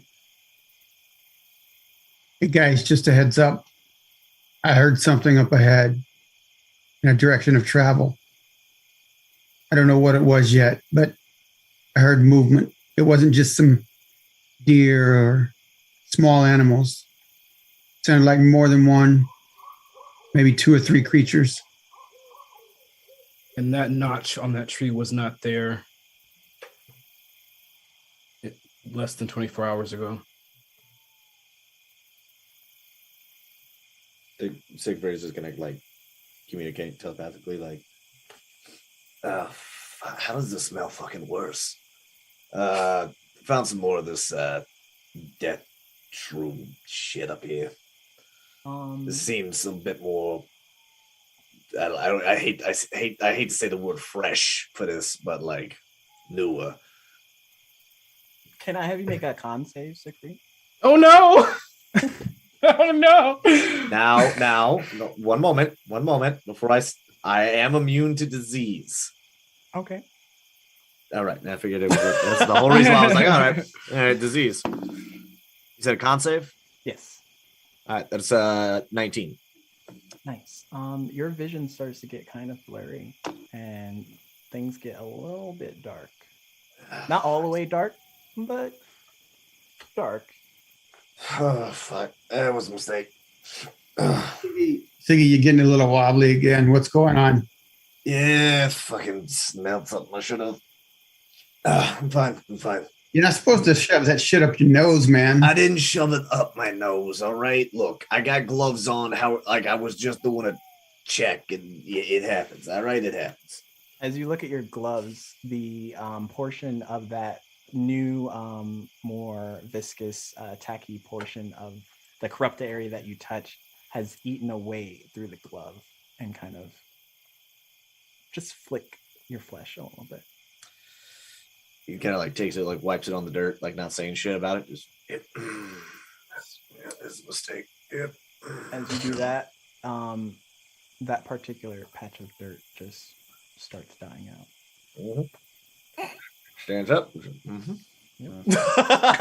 Is it still going, or did it like stop? It's not enough to like spread, but like definitely it went out maybe 5 to 10 inches more than what your fingers touched. No, I meant like on the glove. Like the glove. Stopped. It's done. Okay, all right. Your vision's still kind of like jacked, but other than that, it's done.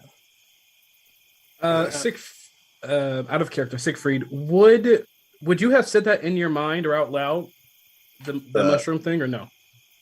The mushroom thing would have been like, I would have said that like through the telepathic thing. That was awesome. Like cool. that. They're like, yeah, that stinks. Yep, that's newer, I guess. Because I'm still, because after hearing like, hey, there's people up front, I'm like, I'm up front.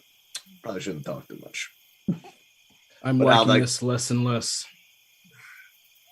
Fletch would try and go check out underneath that tree, like go under that tree and look up closer if you can.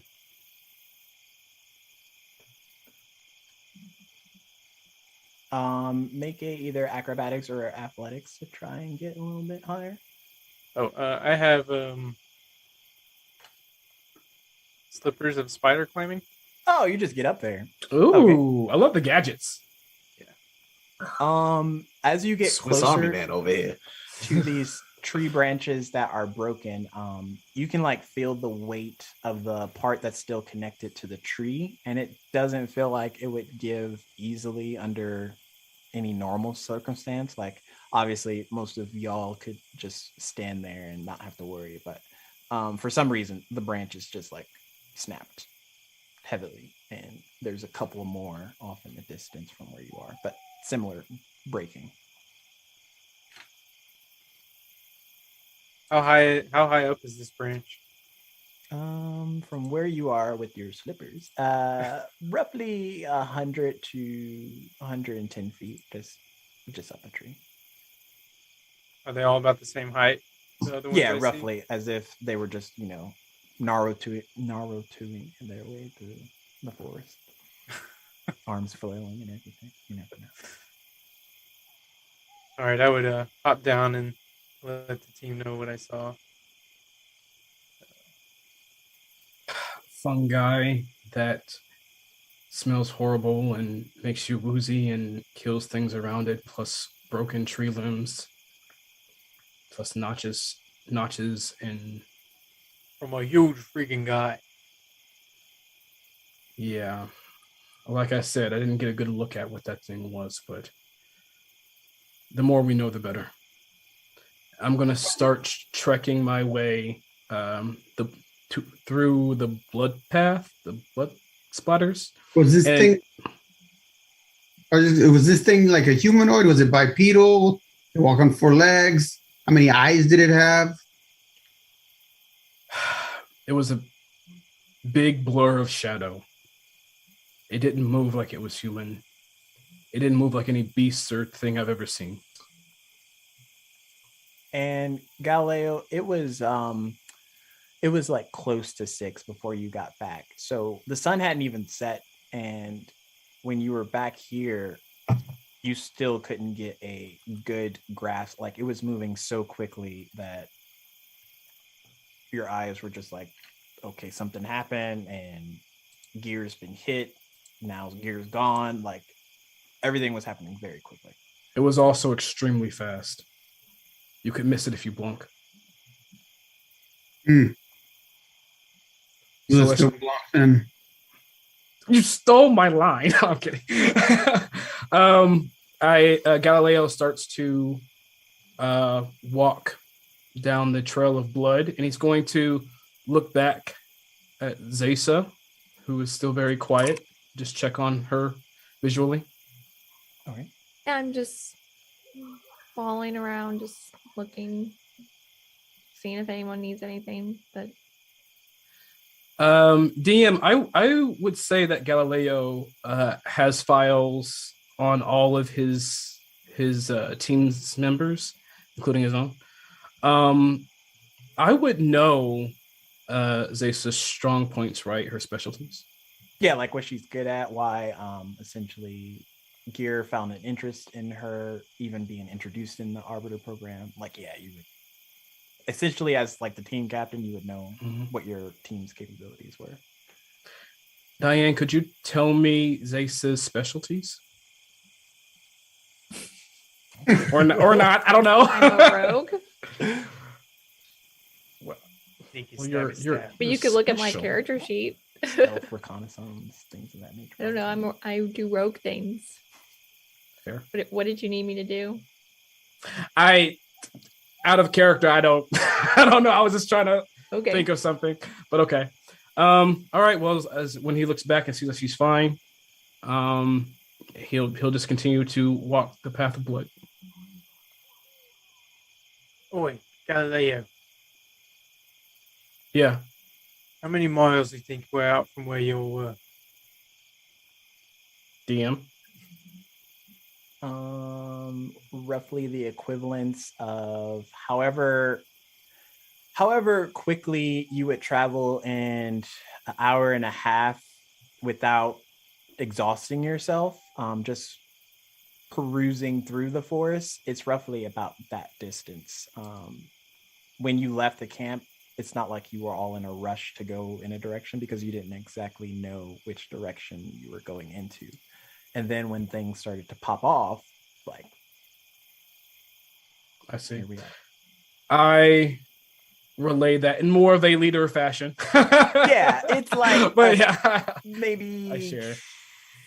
I don't know how many miles can you walk. 6 miles, you Well, would say? Yeah, like 4 to 6, I would say. something like that. Because y'all are also investigating the area as you're expanding out your reach as well. It's not like you're just Yeah. trees. Yo, Galileo. I mean, I think we've about discovered all we can in this area. We really probably need to get a move on. Yes, Farabin. That's why I'm going down the trail of blood. Want to Right. join me? Wait 1 second. One more thing. And Fletch will lean down and like touch the ground and like close his eyes and use primeval awareness. Okay. Ooh, I love that one. Slot. I love Since Rangers. any aberrations, celestials, dragons, elementals, fae, fiends, or undead within 6 miles in my favorite terrain. You do sense aberrations. Okay.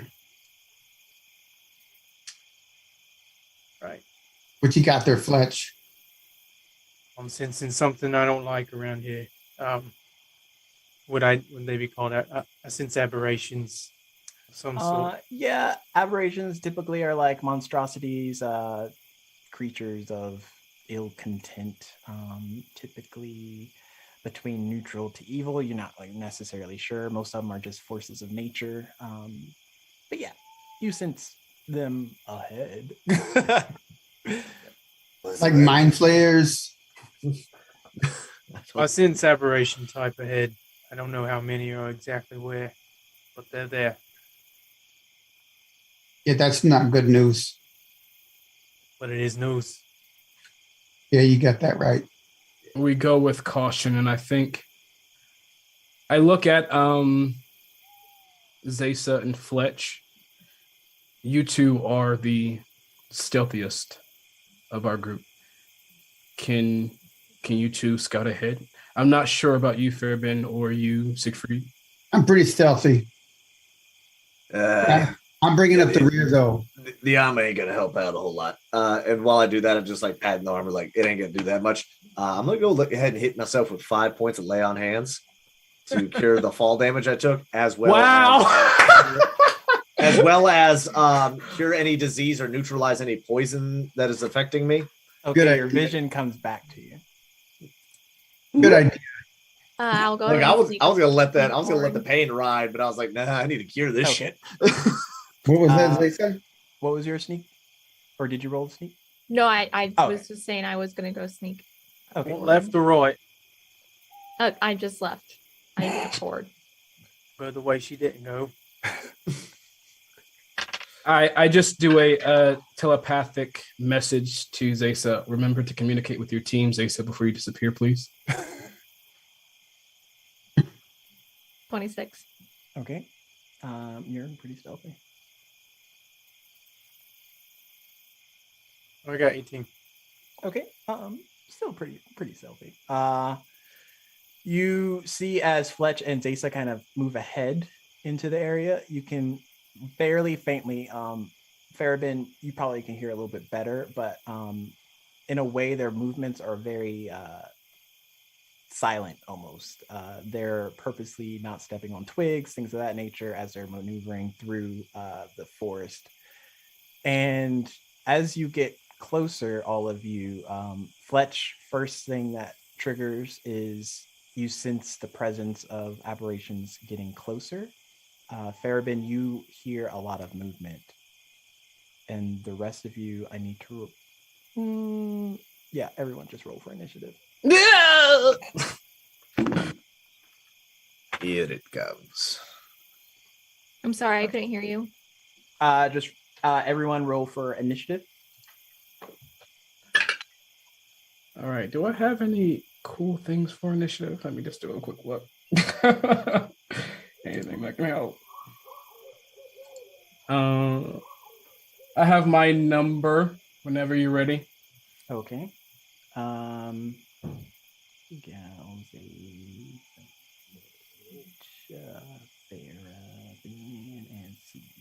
Okay. Galileo. 17. Okay. Zaysa. 25. Nice. Fletch. 19. Farabin 23. and Siegfried. 18. Sweet.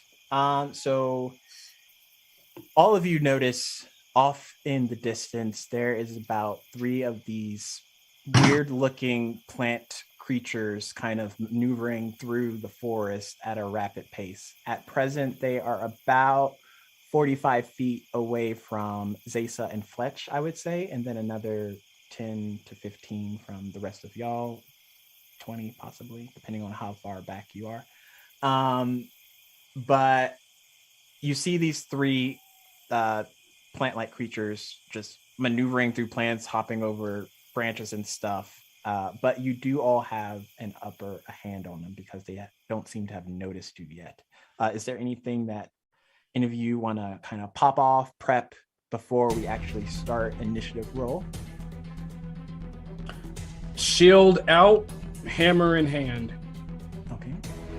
So you're like fully equipped, ready to hit anything that comes y'all's way. I guess I'm gonna follow Leo's lead and just have the shield and whip out. Okay. You have a whip? Oh, snap. I'm gonna climb a tree. I'm gonna climb a tree and get ready with my bow. Okay. Can I have you do either athletics or acrobatics, depending on how you would like to climb said tree? That will be 25 for acrobatics. Okay, you get up there. Can I see if you are stealthy to them? Roll a stealth check. 21 for stealth. Pretty stealth. Okay. Anything else? You're just getting ready. I'm readying my longbow. Okay. If possible, I would like to literally crack the whip to try to get their attention. So you're trying to make a roll a performance check. Oh yeah, loud noises. Well, look, they got people who are hiding. I need them to not see them and to look at me. Performance. I am, thankfully enough. That's gonna be a 19. Okay. Without any checks, you all can kind of see the creatures kind of like stop and like hone in on that sound and start moving in that direction. They're still 45 feet away, but they're definitely going in Siegfried's direction. Fletch? Fletch would go to the as high up in the tree as he could, where he's stable. Okay. And then tell Farabin telepathically, we both aim for the one in the back. Got you, brother. Other than that, the only bonus here on Fate of Ukodor, we have what's called Initiative Captain, Zaysa. Because you rolled a 25, you are currently our Initiative Captain. There's no NPCs for you to control or anything like that, so you don't have to worry about that. But if we're going through the round and someone like forgets to do something, you can choose to have a roll off with me. And we'll probably. I'm sorry, it's really difficult to hear you. What's happening? You're an Initiative Captain, so if someone forgets to do something in a round, you can kind of have a roll off with me, and if you roll higher, they can do it. I don't understand that. It's essentially for pacing, for. So do I need to keep track of what other people are doing? It's literally I'll just ask you to roll a d20, and then if you roll higher, it's just I'm just trying it out. We'll see how it goes. We'll see. But first off, Zaysa, it's your turn. How far are these creatures and what are they doing? They're just running or they're just going by us? So at their present pace, they would pass you if you don't interact with them. However, they're kind of like beelining towards Siegfried, who is about 15 feet to your right. But right now they don't even see that you're wherever you're at.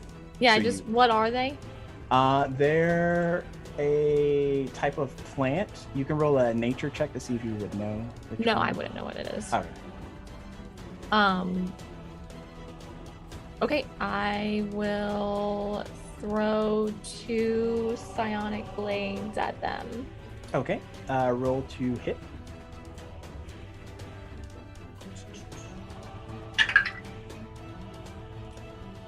That is a 23 to hit. Oh, that definitely hits. That's the first one. That's only an 8 damage. Okay. Second psychic blade is probably not going to hit. What's the AC, or what did you roll? The second psychic blade is an 11 to hit. Okay, that just misses. Yeah. The first one connects.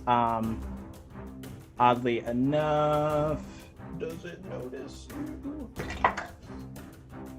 That one, the one that you just attacked, we'll call it A, comes your way. So A, B, and C.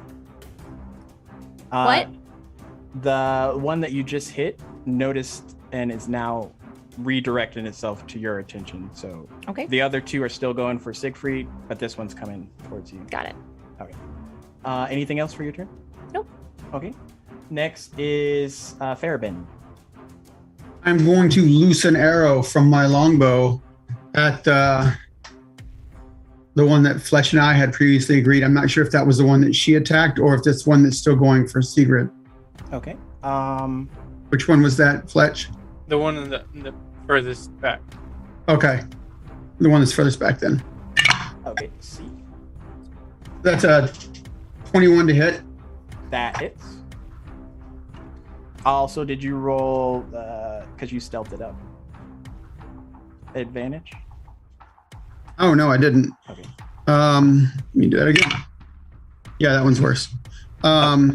So that'll be 10 points of piercing damage. Okay. Anything else? No, not yet. Okay. After that, we are at Fletch. Fletch will shoot the same one, and he'll use the sharpshooter feat with a -5 but a +10 damage if it hits. Okay. Ooh, yes. Good money. 15. That still hits.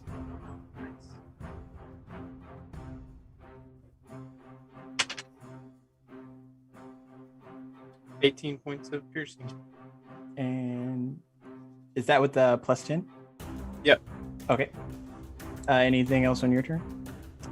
Is there one within 5 feet of it?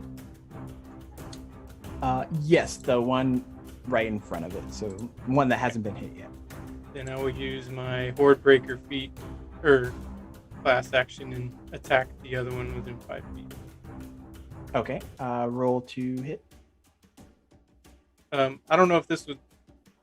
Oh, it's once per turn. So okay.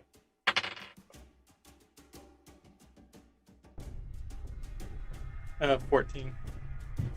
That hits.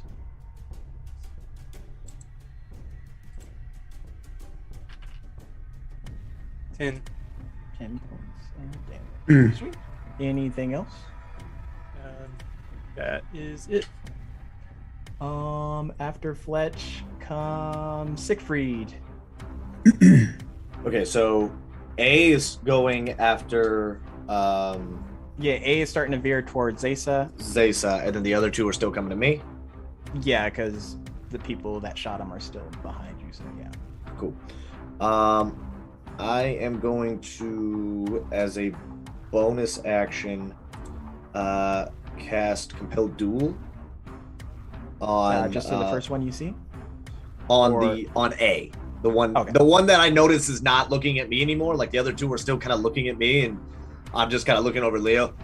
Yeah, kind of ringing the dinner bell here. Hope you're ready for it. Okay. And then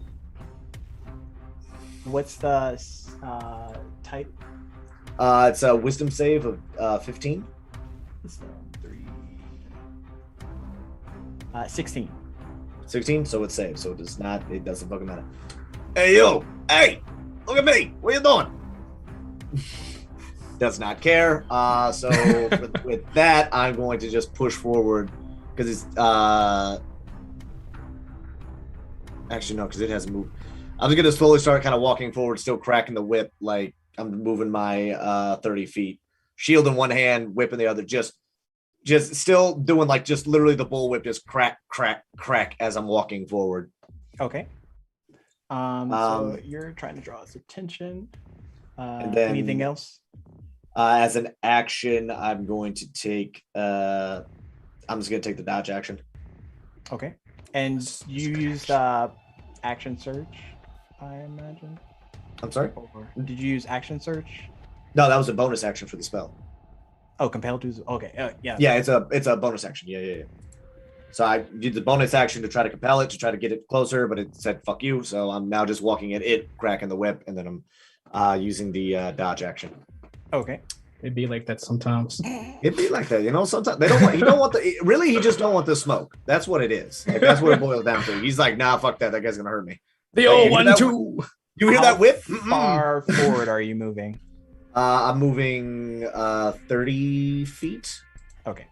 Because because they're 20 feet away from me, and then So I'm marching forward. I'm just marching right at it, just going. Okay. Anything else? Nope, that's my turn. Sweet. Finally, we have Galileo. Oh, hi. First question. How many do I see, DM? You see all three. You see one kind of veering off, headed towards Zesa. The other two are coming in your direction, and you just seen Siegfried kind of walk in front of you, trying to get their attention. How far away from me are they? Or how far away am I to the nearest They're one? about 50 feet from you presently because they haven't moved. Dang it. But yeah, they're a little bit out there.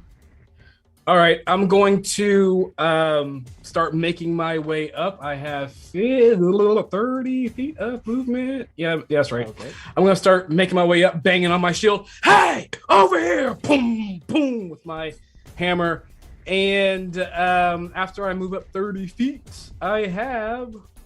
What we got? We got... We're just improv bards. That's how we are. we about that improv bard life. Where are you? Ooh, I have a... That won't do me too well right at this moment. All right, so I move 30 feet. So now they're within 20 feet of me. Mhm. I'm going to kind of slam my hammer on my side and pull out a hand axe. Okay. Over here! Yeah! I'm going to throw my hand axe at the nearest one. Okay, so this hand axe is whipping through the air. Roll to hit. Natural 20, baby. So, per We like to Ukodor lore, you max the damage and then roll again and add the proficiency. So, what we looking at? Oh, okay. We like the math. So Good math. Good math. All right. So I'm automatically starting with 9 points of damage, and then. Ooh, and I rolled a 6, baby. So that's gonna be 15 points, baby. 15 points of slashing damage. Nice. Yes, as it just like slings through the air, and as I see it fly and like kind of get sink into the creature, how did I feel like the creature took it? I don't know. Make a con save. Make a con save? Yeah. Oh, I wasn't expecting that one. They're aberrations, remember? That's not bad. That's not bad. My con save is a total of. Now math is hard. A total of 21. Okay. Yeah, that passes. Instinctively, as you come down, or as it comes down, portions of its blood like shoots out, and you pull up your shield, and instead of you, it hits the shield. Luckily, so. That thing squirted from 20 feet away. I was about to say, God damn. You hit like an artery in this. Arteries implant? Is that a thing? Noted. As they're scientifically called. Heavily noted. Since I'm too far away to do my other thing, I'm going to just yell in my head, acid blood, careful. Okay. Movement, can't do that bonus. I'm done, that's it. Sweet.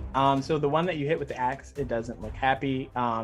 Completely ignores Zesa and comes towards you, Galileo, and it is going to try and use an attack to essentially hit you at one of its like tentacle whipping vines. Come at me, you son of a bitch. Oh dear. Ooh, so aggressive. So aggressive. Okay. I'm mad. It's not looking good. For all the reasons. Does a 12 hit? Was it with a tentacle? Boom! Against my shield. Nice. I was going to say, I really hope not. I really hope you have more. That would super suck. That super suck. Messed up. So the other one will swoop in next to its plant brother and try and attack you as well. Does a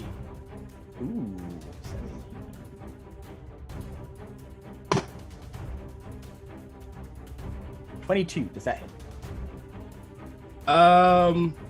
DM, that empowerment that the angel gave my shield, what did that give me? What did that give my shield? It would increase it by +1, so it's now a +3 shield. I don't know what shield level you got.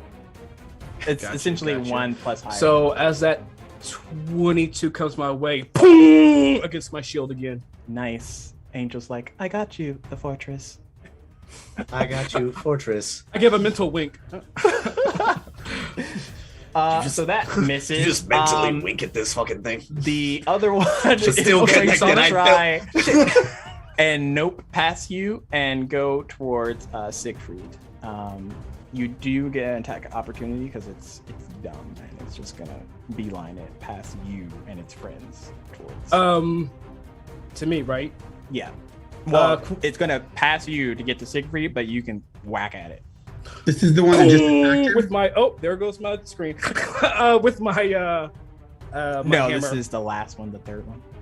Okay. You go to hit. Okay. I'm Roll going to attempt to. Okay.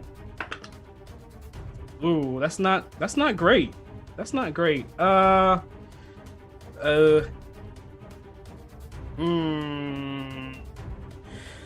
we're gonna do it. 13 to hit. That hits. You said it hits? Yes. The second your mouse started moving, my audio went crazy. Like, wait, what? All right, 13 hits. 13 hits. So that's gonna be a D8 because it's one-handed. Yeah. Okay, here we go. So that's gonna be 8 points of bludgeoning damage to the face. Boom! As it tries to run by me, and this will be Yes, I am going to use my what's it called? As I hit him upside the face, I'm going to use my unwavering mark. What does that do? When you hit a creature with a melee attack, mark the creature until the end of your next turn. Blah, blah, blah, blah. While the creature is within 5 feet of you, marked creature has disadvantage on any attack roll that doesn't target you. Oh, dang. Well, it's going to try and attack Siegfried because it doesn't know what this mark is. So, disadvantage coming your way, Siegfried.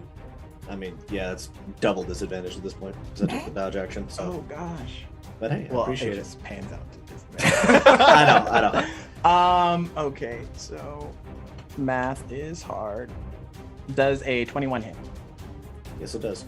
At double disadvantage. I rolled a 16 and a 19. So. I tried, homie. I tried. Hey, man, you're fine. It'd be like that sometimes. You are only going to take 32 points of damage. I mean, I know double disadvantage isn't a thing. 6 points of slashing damage as it whips the side of you. Okay. Grazes your leg. Not pleased. Not pleased.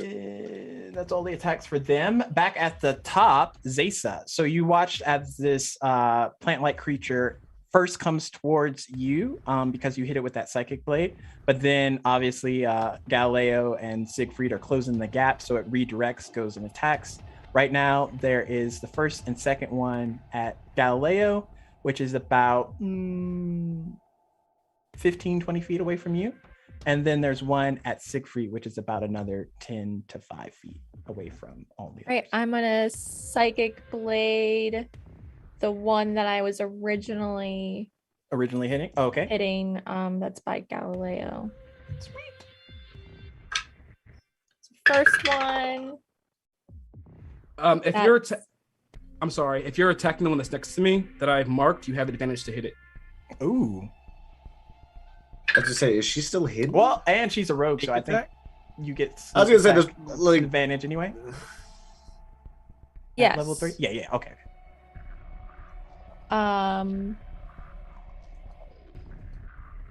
Oh my gosh. 18 to hit. Oh yes, that hits. And you said sneak attack? No, wait. Mm-hmm. Right? Yep. Mhm.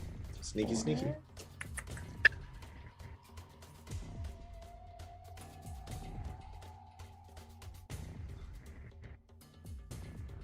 It's 14 psychic damage. Okay. Second one. Is it still alive? I think so. Yes, it's still up.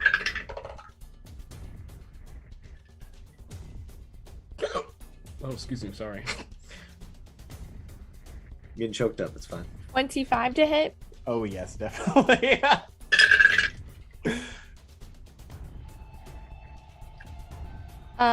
15 psychic damage. Sneak attack. Sneak attack. Zesa. The choice is yours. Hey! Yay. First kill again. So First campaign. as it passes by me, going for Galileo, I'm just I imagine I was like crouched down, so I'm just gonna pivot on my heels and then go, psychic blade, Nice. right into its plant back. So some of you might not have known what Zesa is capable of, but let's just say, let it be known you ain't got questions now. You watch as this Gifling comes out of nowhere, essentially. And my psychic blades are purple. Ooh, and starts throwing these discs of purple that formulate into actual psychic energy-based knives, and they pierce and hit into the creature by Galileo, and it goes down. Now, Galileo, can I have you make a con save? No! Why are you? All right. I didn't hear what you said, but we looked at your mouth, and that means I have to roll a con save. Yep, there we go. Oh, I don't like that one. Let's see what we got here. Okay, so I don't like that number. The inspiration that I got from that amazing viewer, is that a D6 or a D8? D6. It's added D6. D6. Yes. 15 con save. 15 just makes it. Yes. Oh, thank you. As your shield comes up and blocks yet another spray of this black kind of like pooly acidic blood. Yeah. I put the shield down. Nice shot. Anything else for your turn, Zaysa? No, I think I was just like move in a better position to start fighting the next one on my turn. Okay. After her is Farabin. Farabin looks down from his tree branch and he sees what Zaysa just did, and he thinks to himself that, it's like, damn, that was a beautiful piece of work. And so he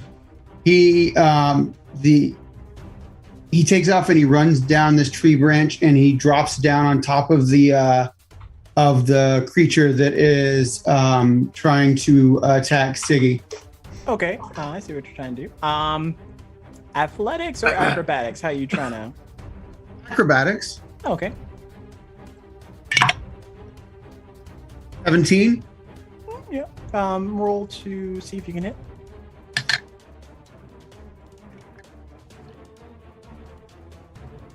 That is a 17 also. Yeah, that hits. And so he's coming down with his rapier, and with his rapier, one in his right hand, and he just like slices it straight down through, like it's kind of a humanoid shape, and it's gonna kind of, oh no, it's gonna take your ears. That's how much velocity he's coming down with. Just the people's elbow. So he comes down with one rapier, like basically down its kind of spine area. Okay. And then he's gonna crouch down and come across with his offhand rapier and make one more attack. And actually hold that because it's dead. And so then he leans back on his back and he kicks the carcass with his big giant bunny feet away from Siggy and himself, so that blood splatter would go the opposite direction. Okay. Roll me a strength save. Say, please don't kick him at me. Strength? Mm-hmm. You sure strength? Yeah, are you sure strength? I mean, I got a 5. I mean, you're trying to like yeet this, propel this creature away from all of you, right? Yeah, but I mean, I got really strong bunny hop feet. Acrobatic feet. Yes. Yes, Lisa. Sorry. A 5 plus 2 is 7. That's my strength save. So you go to kick this thing, and it moves like 5 feet away, and it dies. Okay. Sorry, Dungeon Master. Mm-hmm. When I killed the other one and it squirted on Galileo. Yep. My blades are not a physical blade and they cause psychic damage, so they're not piercing. Oh, so yeah, we can. So can Galileo have some stuff back? Oh no, he saved. Yeah. He saved. But yeah, in the future, I'll take that into consideration. It doesn't actually do like physical damage. Okay, all right. So if I didn't have to attack with brain damage, I'm gonna turn around. And is there another? There's one more that's over by Galileo. Yeah, there's one more by Galileo. All right, then I'm going to let me see if I can do this. If I've got the action economy, I don't. Level 3. So I'm gonna use how much movement? How far is it? So I'm gonna say that I use like maybe 10 feet of movement to jump down. Yeah, Like- just like jump down and get in front of And then how- Secret enough. Yeah, Yeah, how far am I from the one that's attacking Galileo then? that one's like no more than 10, 15. Oh yeah, so I can get to that one. Yeah. Easily. And I'm gonna go over there and offhand attack with my other rapier then. Ooh, okay. Let's do this. Natural one. Oh, let's not do this. I told you, Brent, you used all your 20s. I did. I did. You gotta love it. Yeah, it turned on me. Surprise. It turned on me. Anything else for your turn? Yeah, so I'm running over there and I try to slide under it and when I do, I didn't see a stump that was coming out of the ground and it kind of hit me and it jarred me and I didn't make the slide all the way and I almost impaled myself with the hilt of my sword, but I'm okay. Okay. We all saw that. Yep, everybody saw it. It hurt, but I'm fine. Yep. Fletch, Do what you gotta do. you're kind of off to the right a little bit. You're not a young bunny anymore, Bob. You're at a I can't. fairly you decent can't be doing position that all the time. to attack. Oh, there's just one left, right? Yep, just the last one by Galileo, and now a slightly embarrassed Fairban. All right. I'll use sharpshooter again. Okay. Probably shouldn't have done that. Oh no. I got a 12. Oh, that just hits. Ooh. Oh my god. Nice. These are like babies. They're not anything. Oh. That's 20 points of piercing. Oh shit, though. Oh gosh. I love that. Okay. It's still up, but it's looking rough. Okay. Anything else? Make sure it's plus. Yeah, it's plus 10. Okay. He's the only one, right? Left. Yeah. Okay. Then I do nothing. Okay.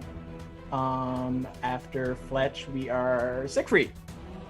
It's the carcass is a little bit to your right, so you can walk around it, and up in front of you, you see Fairban and Galileo with this last plant-like creature. One of them like hunched over dead. Right. Okay. Well, there might be a little more ones on that. Technically, I So- probably should have had So- advantage. Yeah. Siegfried is gonna take like kind of just essentially just charge up at it and then kind of dropping the whip and then drawing his longsword and then just bringing it down hard across like getting around behind it from Galileo and just Okay. doing one big swing across the back. Okay. Do flanking advantage. Wait. All these blades just swinging around me. I'm Nat not used 20. to this many people on my team. Yep, that hits. Maximize first your damage roll and then roll again. And Ooh, then- that's Alright. sweet natty. Okay, so that would be the okay.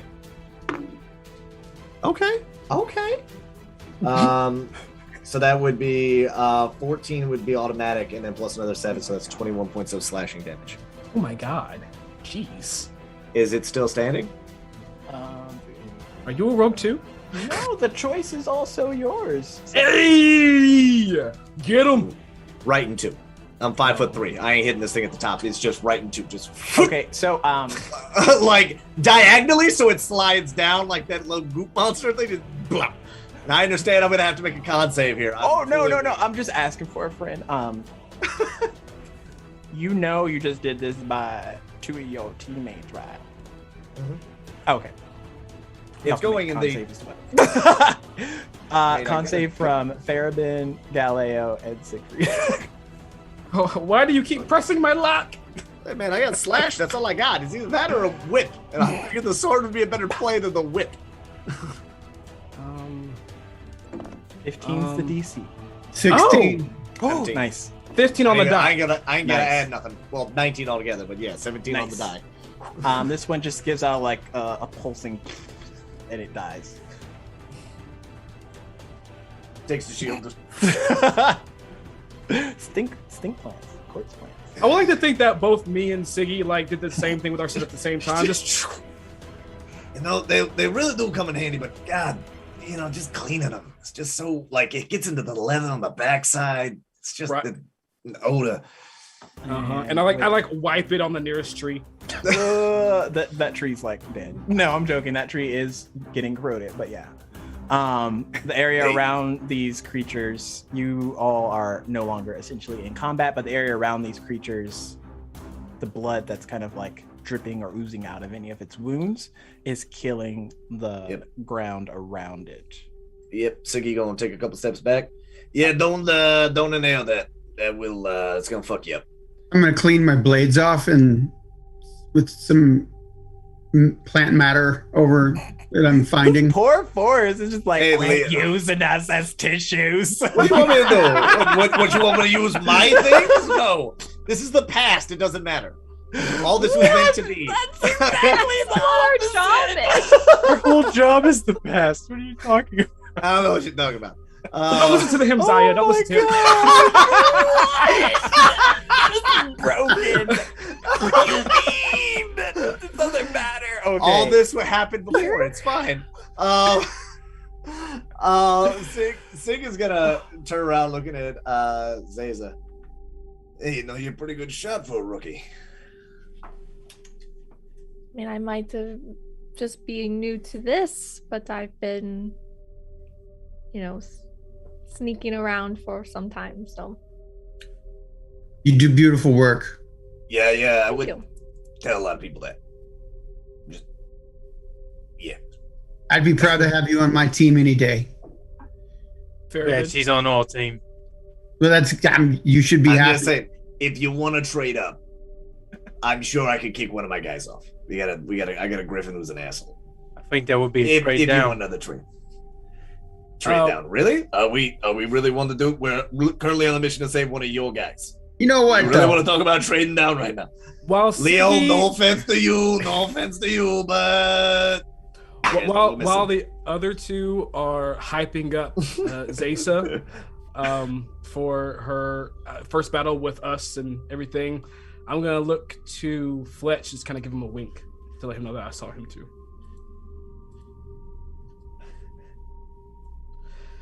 All right.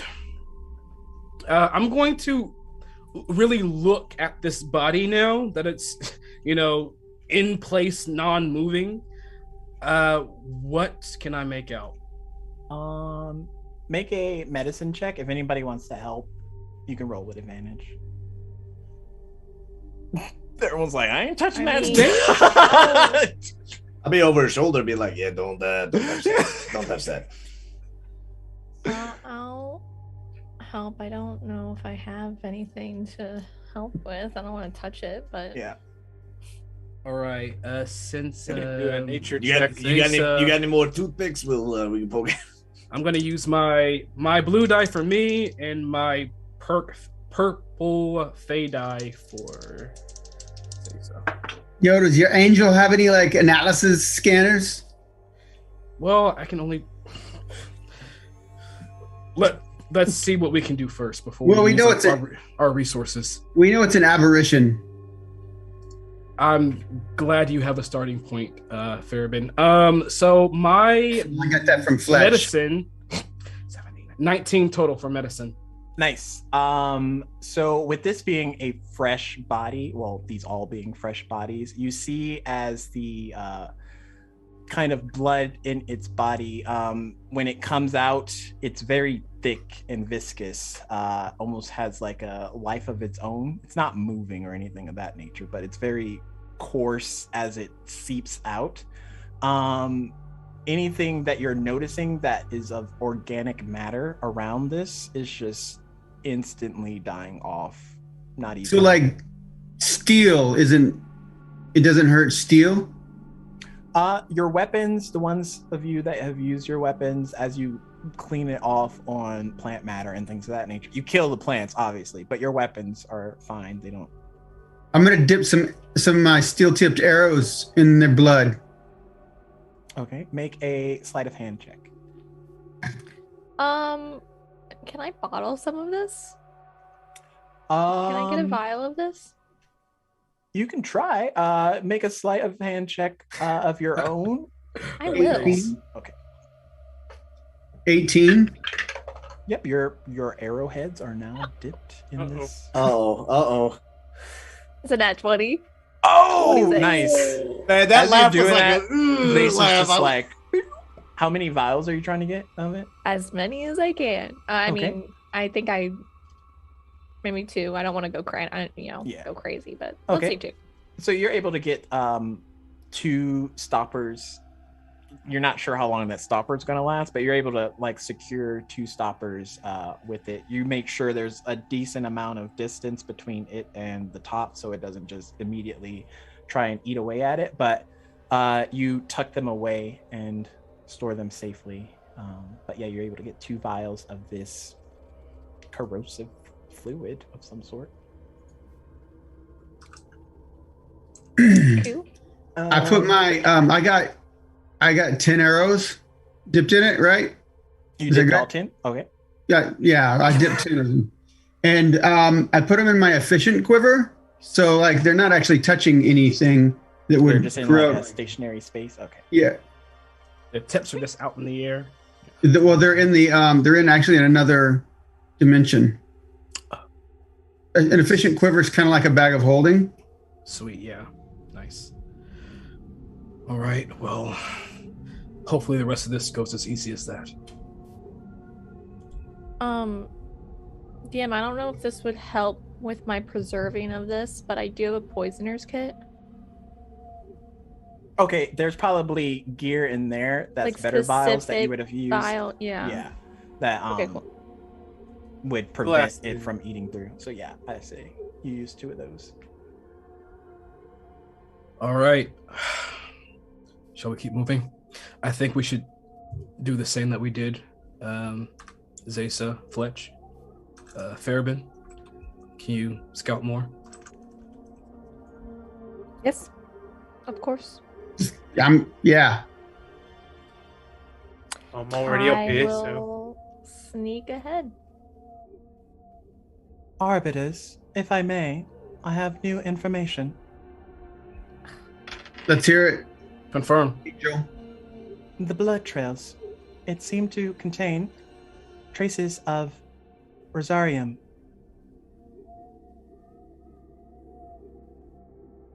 The blood of these creatures?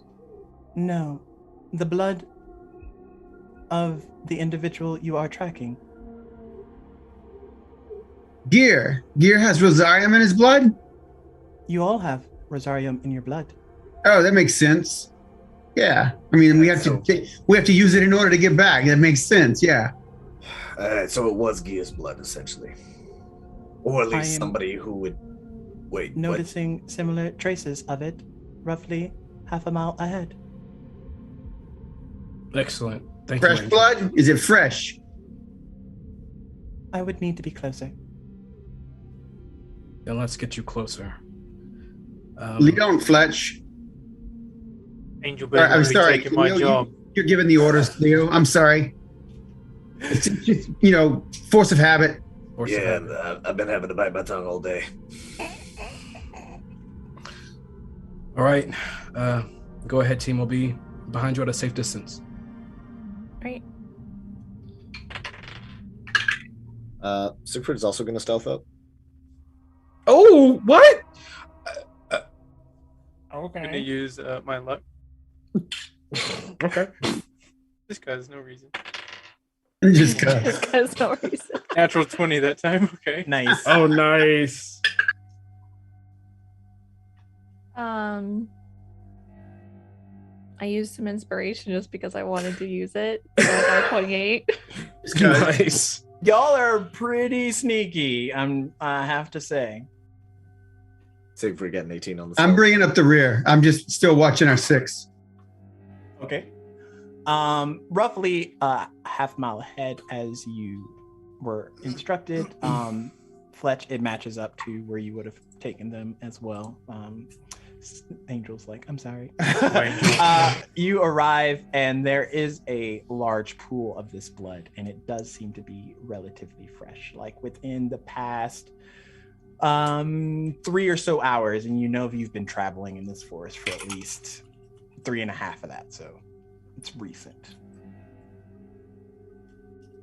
Do I notice any footprints around it still? Same amount or different creatures or anything?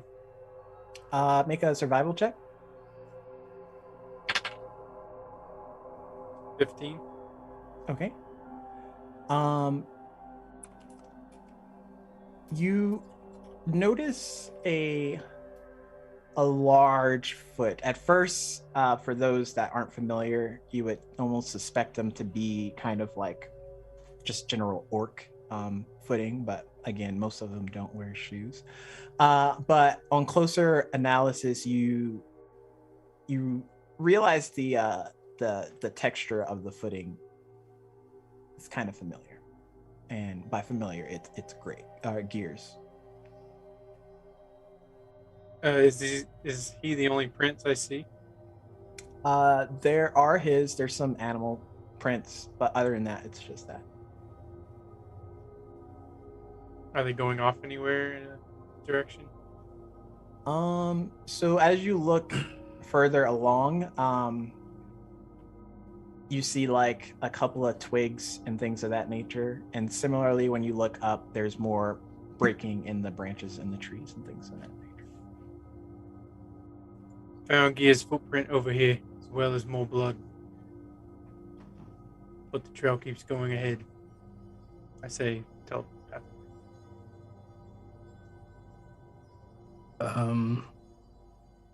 And he shared that blood is like fresh. Yes. Excellent work, Fletch. Continue. I'll take the rear. Just remember, Fletch. Slow is smooth, smooth is fast. Don't get ahead of yourself. Swift, silent, deadly. Okay, I'll keep going. Okay.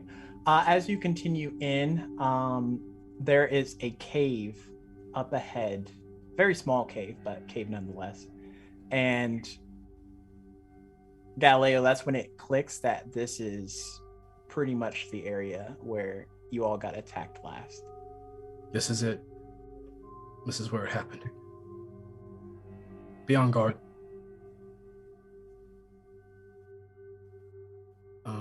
I am going to attempt to check the perimeter to see if we're being watched or if things are hiding. Do a survival check. I would like to detect good and evil as well. Okay. Nothing out of the ordinary. I am detecting with my perceptor. Perception check. I'm sorry. You said you wanted me to roll perception, right?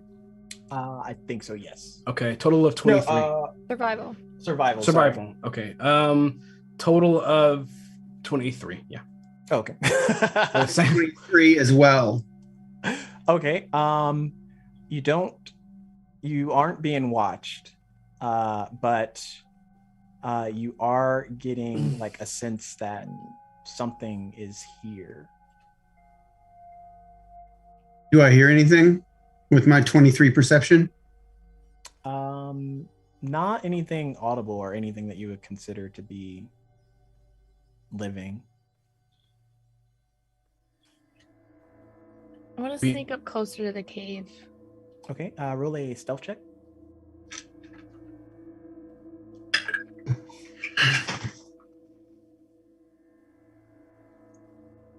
That's a 21.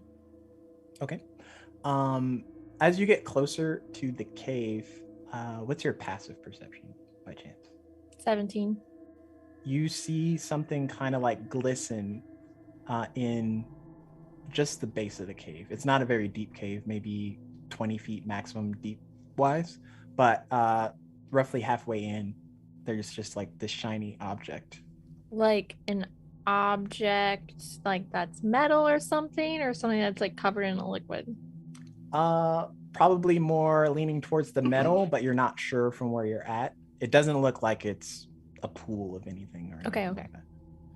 There's something in the cave. It's an object. Be very careful. I don't think we're being watched, but I definitely feel that there's something here. Is this where the artifact was supposed to be? DM, Roughly, yes. roughly. This Let's is go back. the area. I'm gonna sneak up to it. Okay. Watch out for traps. As you get closer, you realize that object is some type of crystal. There is a shimmering coating kind of glistening on the top of it. And what you would normally consider to be maybe like a rosari crystal or something of that nature, this particular one is kind of reddish to the tint, a dark red. But it does have a similar rosarium metallic hue around it. Okay. Should I touch it? Should I pick it up? I'm like asking everyone in my head. Zaysa, is there anything around you? Look around for some traps. Make sure there's no traps. If it's clear, grab it. There's probably a sensor. Whatever happens, I'm sure it's going to set sitting off. on the ground. Mm-hmm. And there's nothing in the cave. Are there any like footsteps around it? Are there any like anything on the cave walls? to indicate, Survival like- check. You don't notice anything offhand, but even when you came in, you didn't see anything. So Does anybody have can know, but magic you or can anything? roll a survival. Survival. Yeah.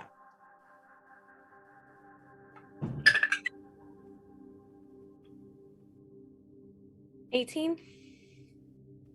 Okay. No footprints, nothing. Not even like disturbed dirt. I'm gonna pick it up. Okay. You all watch as Zaysa picks up this object in the cave. Never a good thing when you immediately Wisdom start saving talking throw. about everyone else. I need everyone to make a dexterity saving throw. Oh my god. I knew it. You didn't check it for traps. Well, I'm not going to like. That's not what I thought about, and I don't want to meta. So, I told you to check for traps 3 times, rookie. well, she didn't want to listen to you. You're not my dad. At 16. Okay. 20. 18 for Siggy. Total of 24 for me. Okay.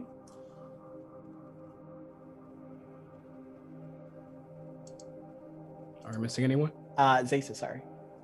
Oh, I thought you were asking everyone else. Oh. The way you worded it literally made me think that Calm down. everyone else was doing this. So it was Dex saving throw. Yes. Mm-hmm. 20. Sweet. So you all pass. However, I don't know if that's a good thing. You all The DM frowns. kind of feel yourself being tugged closer. Zaysa, for you, it's kind of like a weird sensation. Your hand just kind of like tingles as you touch this stone.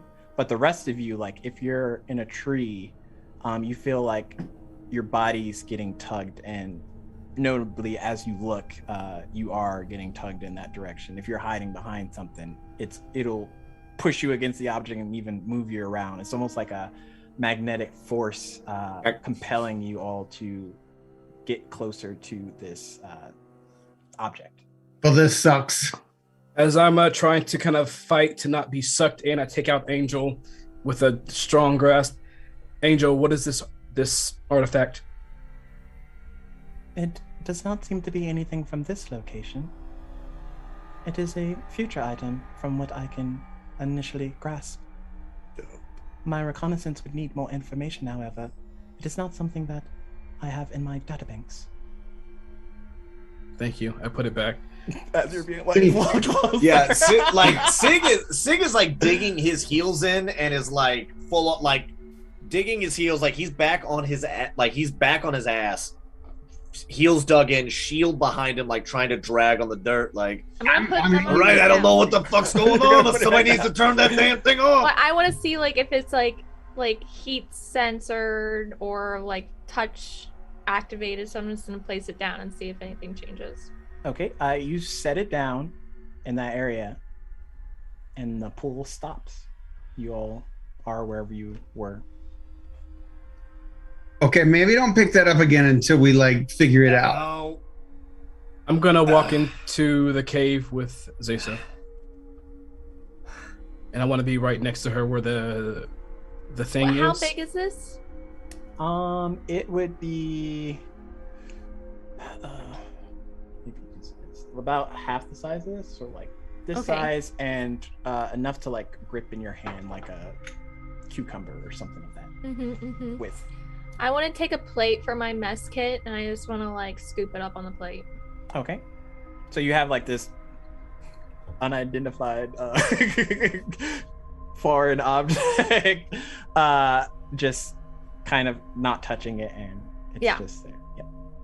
As I walk up, I take out Angel again. Analyze. There are small traces of Rosarium. Small traces of Rosari crystal.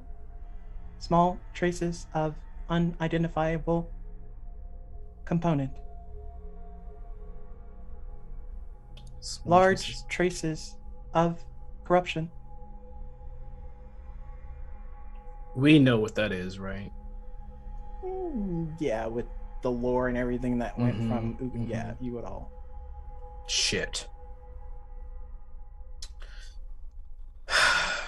Did y'all get all that? I said, is Angel yes, talk as to I all sit of here us, with it on a plate in front of me. He linked us in earlier. Yeah, I wasn't sure if like it also linked Angel to all of us, or if it just linked all of us through Angel.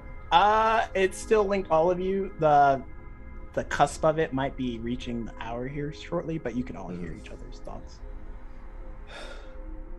Rosari crystal, corruption. And you said this, and Angel, you said this is not of this time? From what I have been able to gather, no. Wait, so was this the thing you were supposed to be grabbing? DM. It does fit a description of an artifact that was giving off a weird ripple, enough to where it triggered you to have to send a arbiter squad to investigate. I think this is it. DM, do we, as arbiters, have some kind of holding device, like not like a backpack, but I don't know, like something special to like a reverse to hold holding? Just like, we don't want to touch this, but we gotta take it back. Essentially, potentially you could. I mean, you probably would have one on your person because this was initially your mission. It's not maybe something that all arbiters would carry around with them. I see. I take out whatever it is, a capsule or what have you, and I'll without using my hands, like I'll have like Zesa like kind of pour it into the thing. And how many of y'all are close, like to Galileo? And I'm standing way the fuck back. I'm still like sitting like close down enough to see what they're doing. Yeah, like I can see it, but I'm like probably a good like 15 feet back. I'm just looking at Longfoot, like I'm thinking to Longfoot, all right, fucking level with me right now. Do you have any smokes? Don't. Oh, what? How is that a turn? Okay. Look, I just almost got to yeet it into like whatever the fuck that thing is. I just like if I'm gonna die, at least let me have a smoke. Do you have one, Longfoot? No. Welcome, Legends of Avantris. Welcome, Raiders. Welcome. We are on the premiere episode 1 of Fate of Ukodor, and things are interesting right now. It's going sideways real fucking fast. So, who you saying that you can see it, Siegfried, from where you're at, but you're not getting close, and then Farabin, you're just like not having any part of this? No, I already told her to check for traps, and she didn't do it. Okay, Fletch, what are you doing? I'm in a tree watching all of this. Okay. You almost got pulled out of the tree. I was I nervous. I was like, He went straight Hawkeye and is like, now he's like, nope, my tree. So you're going to attempt to put this crystal in that component pouch, whatever it is. yes, the safe thing that an arbiter leader would do to make sure it gets back safely. Roll a perception check with advantage, you and Zaysa. And if you have direct eye contact on the crystal, you can do it as well.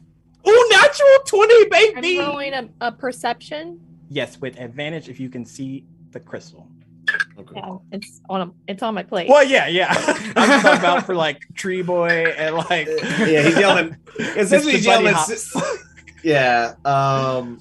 I could see it with my non-dark vision all the way. I can see it with my ears. 25. Okay. What did you get, Galileo? I got a natural 20. Oh yeah, you got that 20. What did you get, Siegfried? You It'd be can't- 17. Ability check. I got a 20, non-natural. Okay. Dirty 20. I didn't roll. I What? didn't think that I could see Okay. it. Sweet. Nice. It's not there. It's gone.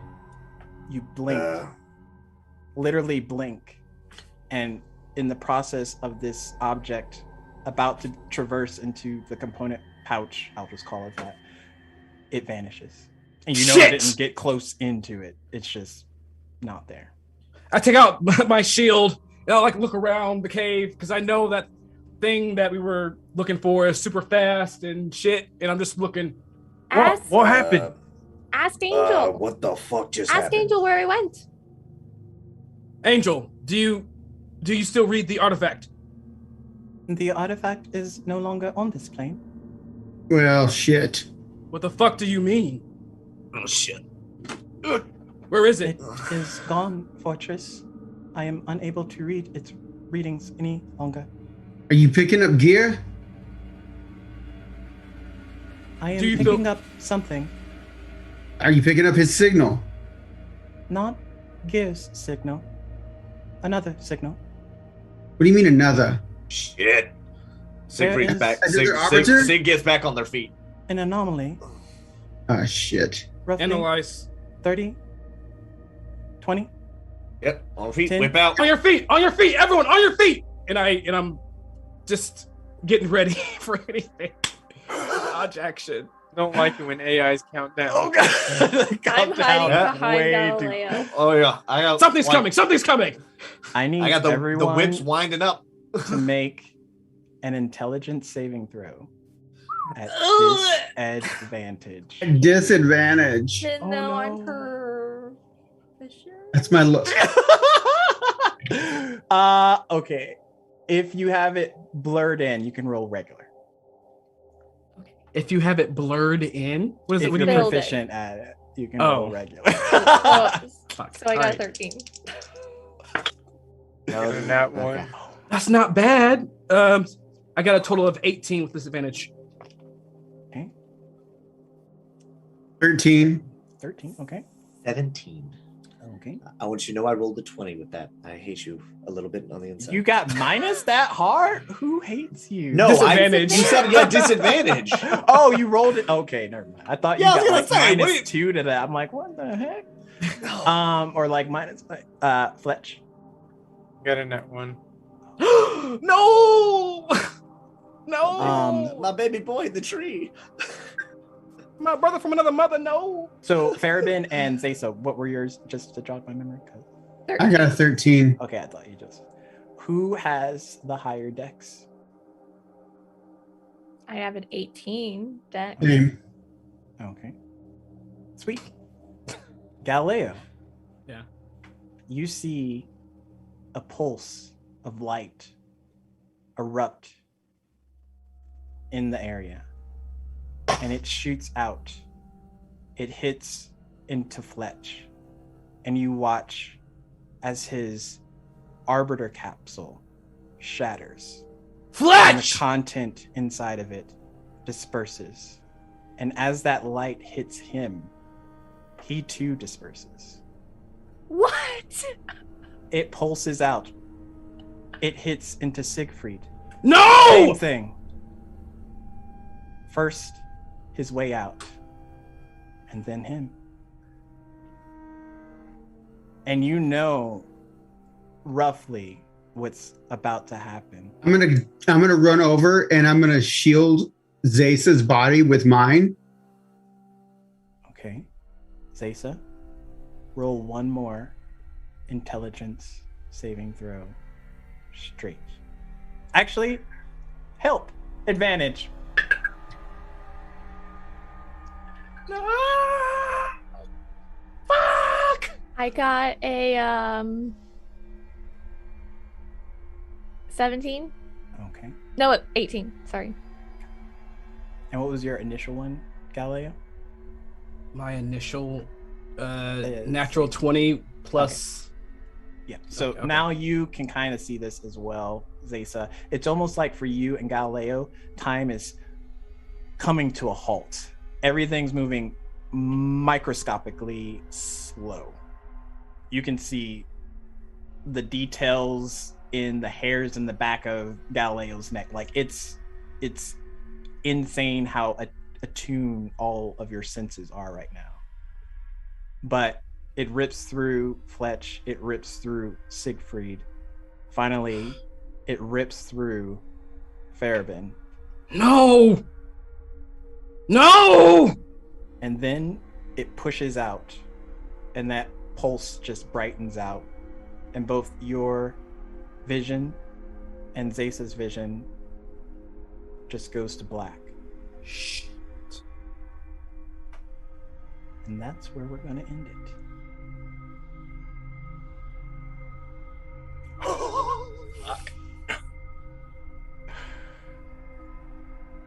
So, let's give out some dice. Wow!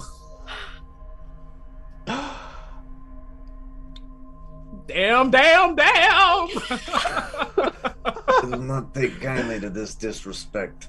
Jindius, hopefully I'm pronouncing it correct. You have won the giveaway. Hey! Jindius, yay! round Oh of my applause. goodness, A round of Jindius. applause. Just join the Discord, hit up Chris Solo, and give him your information, and he can get that dice sent out to you right away. Everyone, thank you so much for being here for the first part of the prequel. We will get the second part done next Saturday at 6 p.m. Pacific. You better be here because everybody wants to know what happens next. And I want to know. Something tells me we might not have some returning characters. Oh my goodness. It's so good. Okay, so as we get ready to raid, be sure we are on the 4th day of Ukodor Con, and I can't believe how amazing all of this has been.